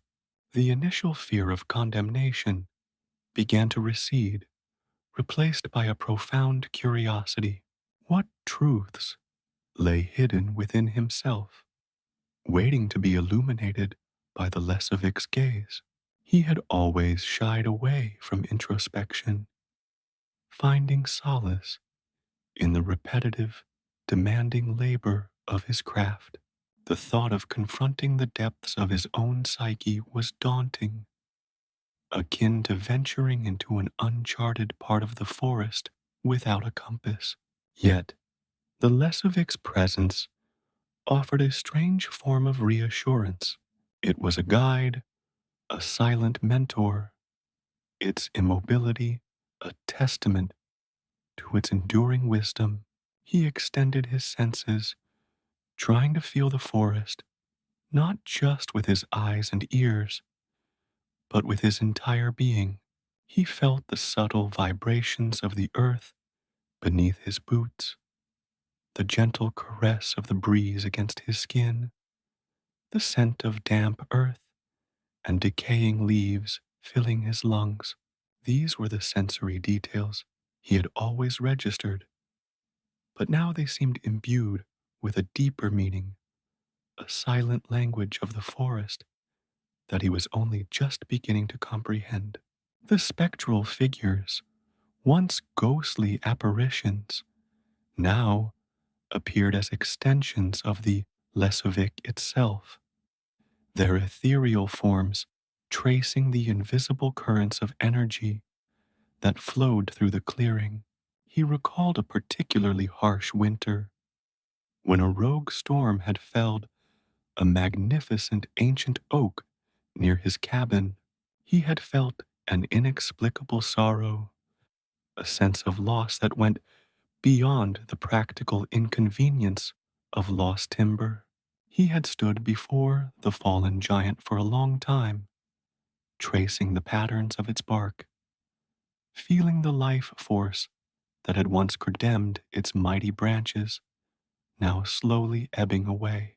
He had always dismissed this feeling as a weakness, a sentimentality unbecoming of a man who worked with the raw materials of the forest. But now, the Lesovic's gaze seemed to affirm that this sensitivity was not a flaw, but a vital connection, a testament to his ability to perceive the deeper currents of existence. The Lesovic's form rippled, a subtle shift in the texture of its moss-laden surface. It was as if the spirit was responding to his internal shift, to his growing receptivity. The phantom whispers coalesced, forming a more coherent narrative, stream of fragmented images and sensations.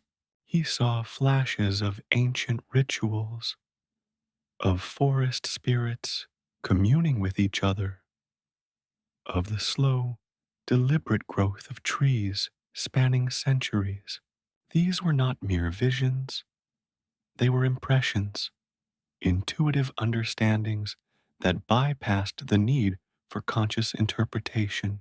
They were the forgotten lore, not as facts to be memorized, but as lived experiences to be felt.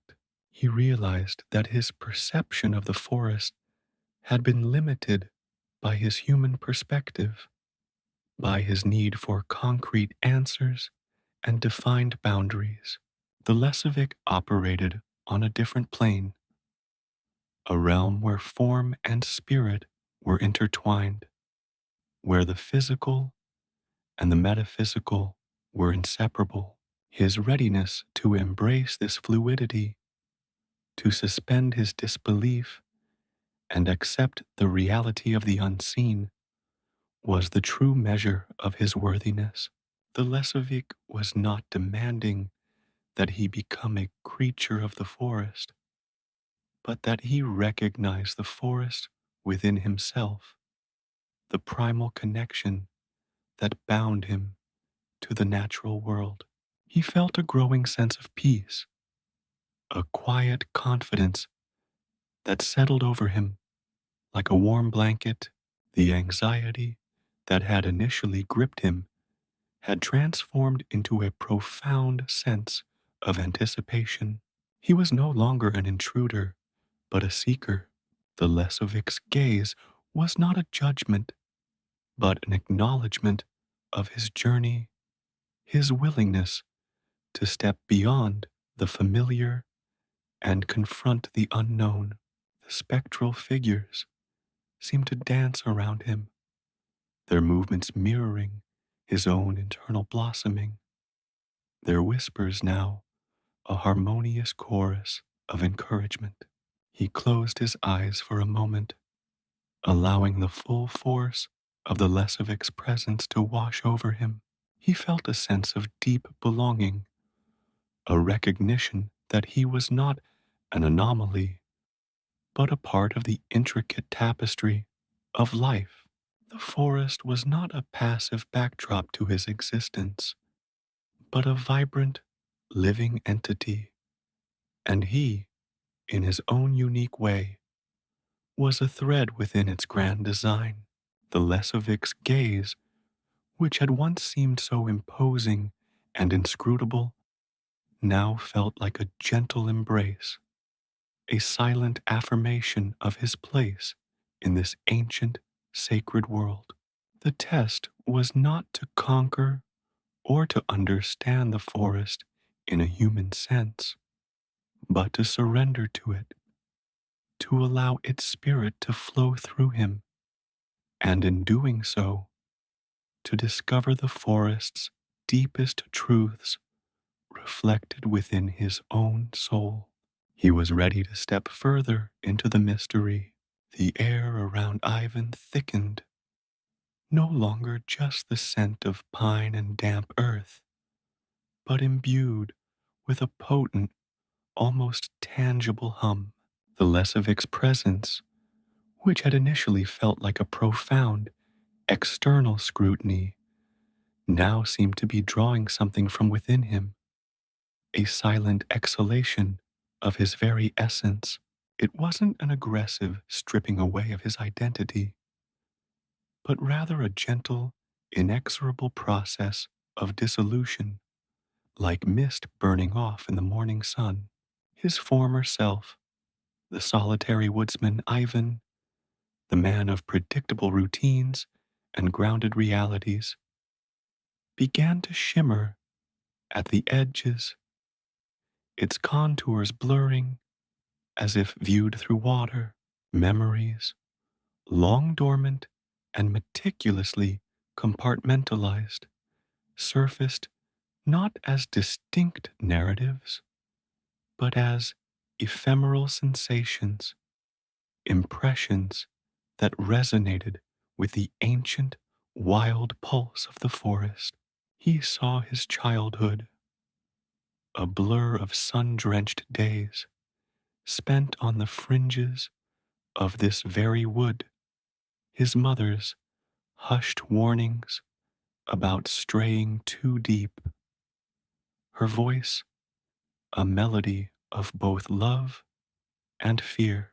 These weren't memories of specific events, but rather the lingering emotional resonance of those times, the thrill of forbidden exploration, the scent of wild berries on his tongue, the profound sense of peace he'd felt when utterly alone, hidden amongst the whispering pines. These were the earliest whispers of his connection, the seeds of his eventual entanglement with the forest's deeper currents, the isolation of his adult life, the deliberate choice to live on the periphery, to find solace in the company of trees rather than men, now unfurled before him. He saw the countless hours spent in the quiet labor of felling, of shaping wood, each swing of his axe, a ritual that had both sustained him and, he now understood, been a subtle form of communion. He'd spoken to the trees then, not expecting replies, but as an act of acknowledgement, a way of weaving his own quiet existence into the grander narrative of the woods. These were not just conversations, they were affirmations of his belonging, his tacit surrender to the forest's silent dominion. The Lesovic's gaze seemed to validate these solitary moments, revealing them not as mere habits born of loneliness, but as nascent steps towards a deeper understanding, a preparation for this very encounter. Then came the temporal anomalies, the unsettling blips in his perception of time that had always gnawed at the edges of his sanity. He recalled instances where days had seemed to stretch into an eternity, while others had vanished in a blink, leaving him disoriented and questioning his own memory. These had been the most terrifying aspects of his existence, moments of profound unease that had driven him further into the predictable rhythms of his work, a desperate attempt to anchor himself in a reality that felt increasingly fluid. Now In the quiet luminescence of the Lesovic's presence, these disjointed fragments of his past began to coalesce, their errant nature finding a strange, unifying logic. He perceived these temporal disruptions not as failures of his own mind, but as echoes of the forest's own timeless nature seeping into his consciousness. It was as if the Lesovic, in its ancient watch, had inadvertently woven threads of its own perception of time, fluid, cyclical, and often indifferent to the linear progression that governed human lives, into Ivan's very being. He saw how his own solitary wanderings, his deep immersion in the forest's embrace, had made him more susceptible to these subtle shifts, more attuned to the ancient rhythms that pulsed beneath the surface of ordinary reality.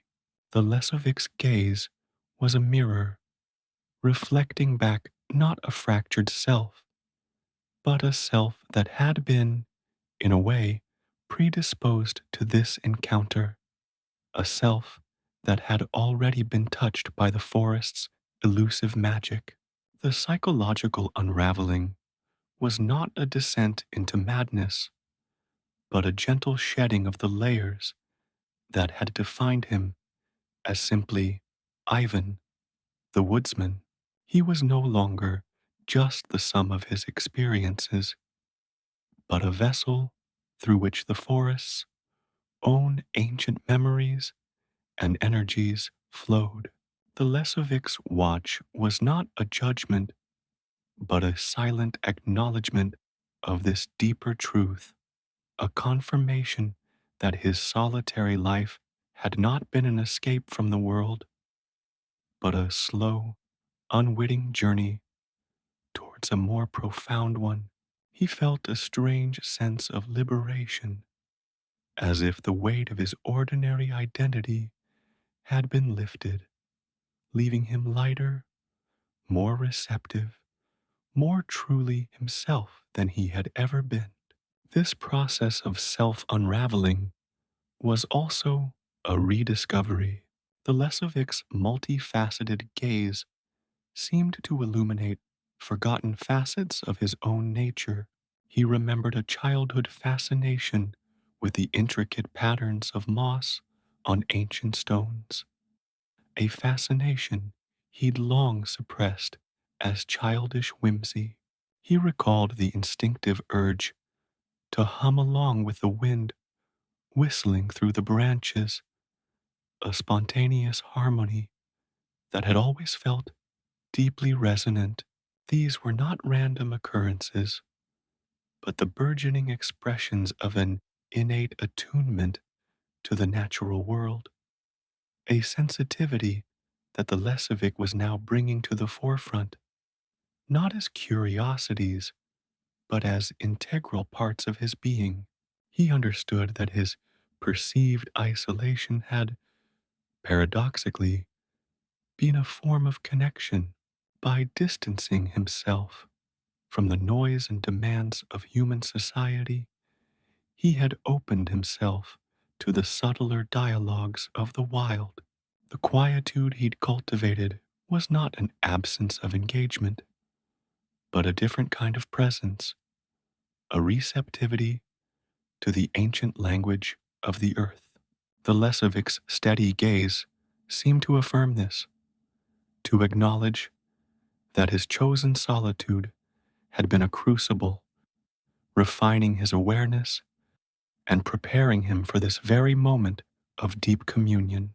The memories continued to surface, not as a chaotic jumble, but as interconnected threads, weaving a tapestry of his life that revealed a narrative far richer and more complex than he had ever perceived.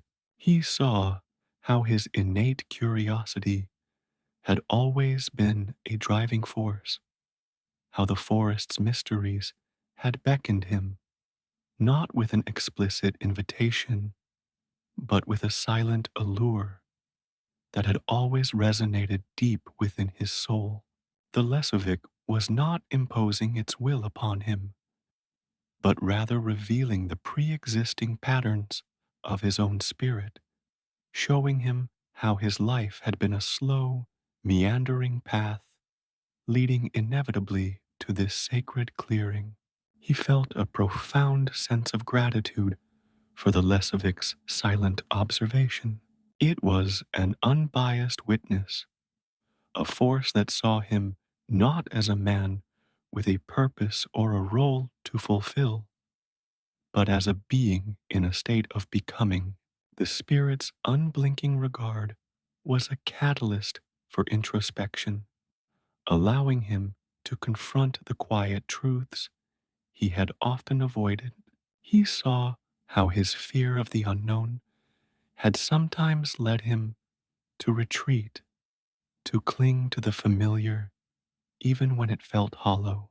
The Lesovic's presence was gently dissolving those fears, demonstrating that the greatest discoveries often lay beyond the comfortable boundaries of the known. As the Lesovic's gaze continued to penetrate the layers of his consciousness, Ivan felt the last vestiges of his ordinary self begin to dissipate, not in a loss of identity, but in an expansion of it. He was no longer merely Ivan, but a part of the forest's ancient consciousness, a temporary vessel for its timeless wisdom. The memories that flooded him were not just his own, they were echoes of the trees, the earth, the very air he breathed, all interwoven into the fabric of his awakening. The Lesovic's gaze was not a force that diminished him, but one that amplified his connection, revealing the profound truth that his individual self was but a single note in the grand symphony of existence. He realized that the temporal disconnects he had experienced were not a failing, but a testament to his increasing attunement to the forest's natural state.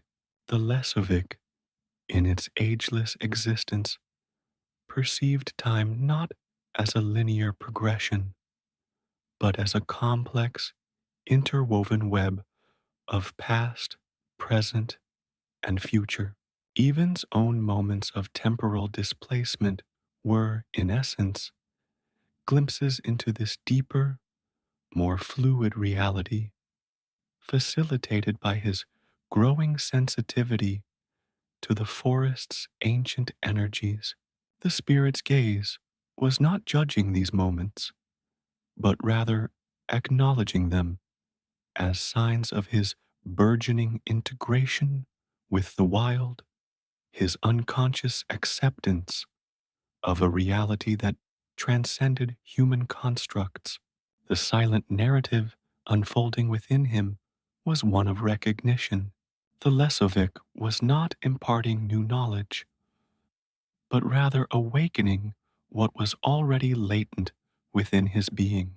The forgotten truths it revealed were not external secrets, but the deeply buried realities of his own connection to the natural world. His isolation had not been a void, but a fertile ground for this slow, internal germination. The Lesovic's presence was the sunlight and the rain, coaxing forth the hidden blooms of his innate wildness. He understood that the true journey had always been inward, the forest merely the landscape upon which this profound self-discovery was unfolding. The Lesovic's gaze was not a judgment, but an invitation to embrace the totality of his being, a being intrinsically woven into the very essence of the ancient woods. The spectral light that had illuminated Ivan's inner world, cast by the Lesovic's unwavering gaze, began to wane. It wasn't a sudden extinguishment, but a slow, gentle dimming As if the sun were bidding a reluctant farewell to the horizon, the potent hum that had permeated the very air around him, the resonance that had vibrated through his bones, softened, becoming less an immediate presence and more an echo, a lingering warmth that settled deep within his being. The Lesovic itself, a form woven from shadow and ancient knowing, seemed to melt back into the emerald tapestry of the forest. It didn't depart in a dramatic flourish, no grand pronouncements or decisive movements.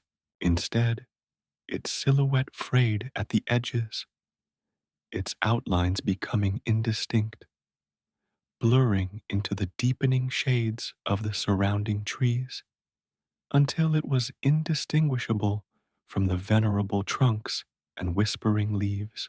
It was a recession as subtle as the gradual unfurling of a fern frond, as quiet as moss creeping over stone. Ivan remained in the clearing, the circle of ancient stones still warm beneath his bare feet. The oppressive weight of the Lesovic's scrutiny had lifted, replaced by an enveloping stillness that was profoundly different from the silence he had known before. This was not the emptiness of solitude, but the rich, resonant quietude of belonging. He felt as though he had been held, examined, and ultimately accepted. The profound transformation that had occurred within him, the dissolving of his former self, the surfacing of forgotten memories, the recalibrating of his perception of time, had not been a violent upheaval, but a gentle unfolding, guided by an ancient, benevolent hand. The Lesovic, in its silent, enigmatic way, had reached into the very core of his existence and found not an intruder, but a kindred spirit, a fragment of the forest's own long and complex story. He looked around the clearing, his senses now heightened, attuned to nuances he had previously overlooked. The dappled light filtering through the dense canopy painted intricate patterns on the forest floor, each leaf, each blade of grass, alive with a vibrant energy. The scent of pine and damp earth, once merely the familiar olfactory backdrop to his solitary existence, now carried a deeper significance. He could discern the subtle perfume of decaying leaves, the sweet, earthy aroma of fungi, the sharp, clean scent of sap still clinging to a fallen branch. These were not just smells, they were whispers from the forest's vast memory, details that spoke of cycles of growth, decay, and rebirth, of a timeless existence that dwarfed his own brief span. The stone path that had led him into this sacred space, a path he had always viewed with a mixture of trepidation and a curious, unacknowledged longing, no longer represented an uncertain frontier. It was now a familiar artery, a testament to the bridge that had been forged between his past and his future. He understood, with a clarity that settled deep in his soul, that this was not an end to his journey, but a profound beginning. The path was no longer a route into the unknown, but a testament to the known, a pathway that connected the man he had been to the being he was now becoming, a being inextricably woven into the ancient, living heart of the woods. His isolation, which had once been a shield against a world he didn't quite understand, had become a crucible, refining his spirit and preparing him for this very moment of deep communion. He recalled the Lesovic's multifaceted gaze, the way it had seemed to see not just his present self, but the entirety of his existence, his childhood innocence, his adult solitude, his quiet anxieties, and the nascent wildness that had always thrummed beneath the surface of his skin. It had seen his hesitant steps towards the forest's embrace, the unconscious ways he had already begun to mirror its rhythms, its resilience, its ancient wisdom. The spirit hadn't judged, it had simply recognized. It had acknowledged the quiet understanding that had always existed between him and the wild, an understanding that transcended words and conscious thought. He felt a profound sense of peace, not the absence of feeling, but a deep, abiding contentment that resonated with the very pulse of the earth. The memories that had surfaced during the Lesovic's silent appraisal continued to shimmer at the edges of his awareness, not as disruptive intrusions, but as integrated threads in the tapestry of his newly perceived self. They were no longer just personal recollections, but fragments of a larger, more ancient narrative, imbued with the spirit of the forest itself. He saw his fascination with the intricate patterns of moss as a primal recognition of the earth's subtle art, his instinctual humming with the wind as a response to the ancient songs of the trees. These were not mere quirks of personality, but the burgeoning expressions of his true nature, a nature that had always been deeply entwined with the wild. He stood for a long while, simply breathing, allowing the forest's embrace to seep into his very marrow. The air felt different now, not just to his lungs, but to his spirit. It was alive, charged with an energy that was both ancient and eternal. He no longer felt like an observer on the fringes of this grand, untamed realm, but a participant, a welcomed guest. The Lesovic's departure had not left him diminished, but rather it had expanded his perception, showing him the vastness of his own potential, the deep, deep, inherent connection he shared with the natural world. The twilight deepened, casting long, ethereal shadows that danced amongst the trees. The clearing, which had moments before been bathed in an almost otherworldly light, now succumbed to the encroaching dusk. Yet, there was no fear in this surrender to darkness. Instead, it felt like a natural progression, a return to a state of quietude that was inherently comforting. Even felt a powerful urge to return to his small cabin, not to escape the forest, but to carry its essence with him, to integrate this profound experience into the quiet rhythm of his days. He knew with an unshakable certainty that his life would never be the same. The Lesovic's gaze had been more than an encounter. It had been a consecration. He was no longer just Ivan, the solitary woodsman. He was a part of the forest now, its secrets etched into his soul, its ancient heartbeat echoing in his own. The journey had indeed been inward, and the forest, through the silent wisdom of the Lesovic, had shown him the true landscape of his own being. The path, he mused, was indeed a bridge, and he was ready to cross it, to step fully into the life that the forest had so patiently unveiled. The peace that settled over him was profound, a quiet knowing that whispered of belonging, of a destiny intertwined with the ancient, whispering woods. He felt no need to rush. The forest had time, and now, so did he.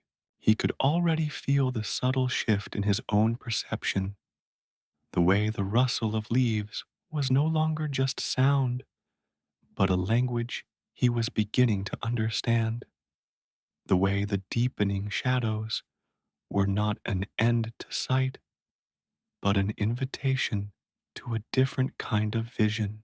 The embrace was complete, and he was ready to live within its gentle, powerful hold. The air itself seemed to hum with a forgotten song, a melody of belonging that resonated within his very bones, a testament to the Lesovic's silent acknowledgement, a promise whispered on the wind that he was and always would be a part of this ancient, breathing world.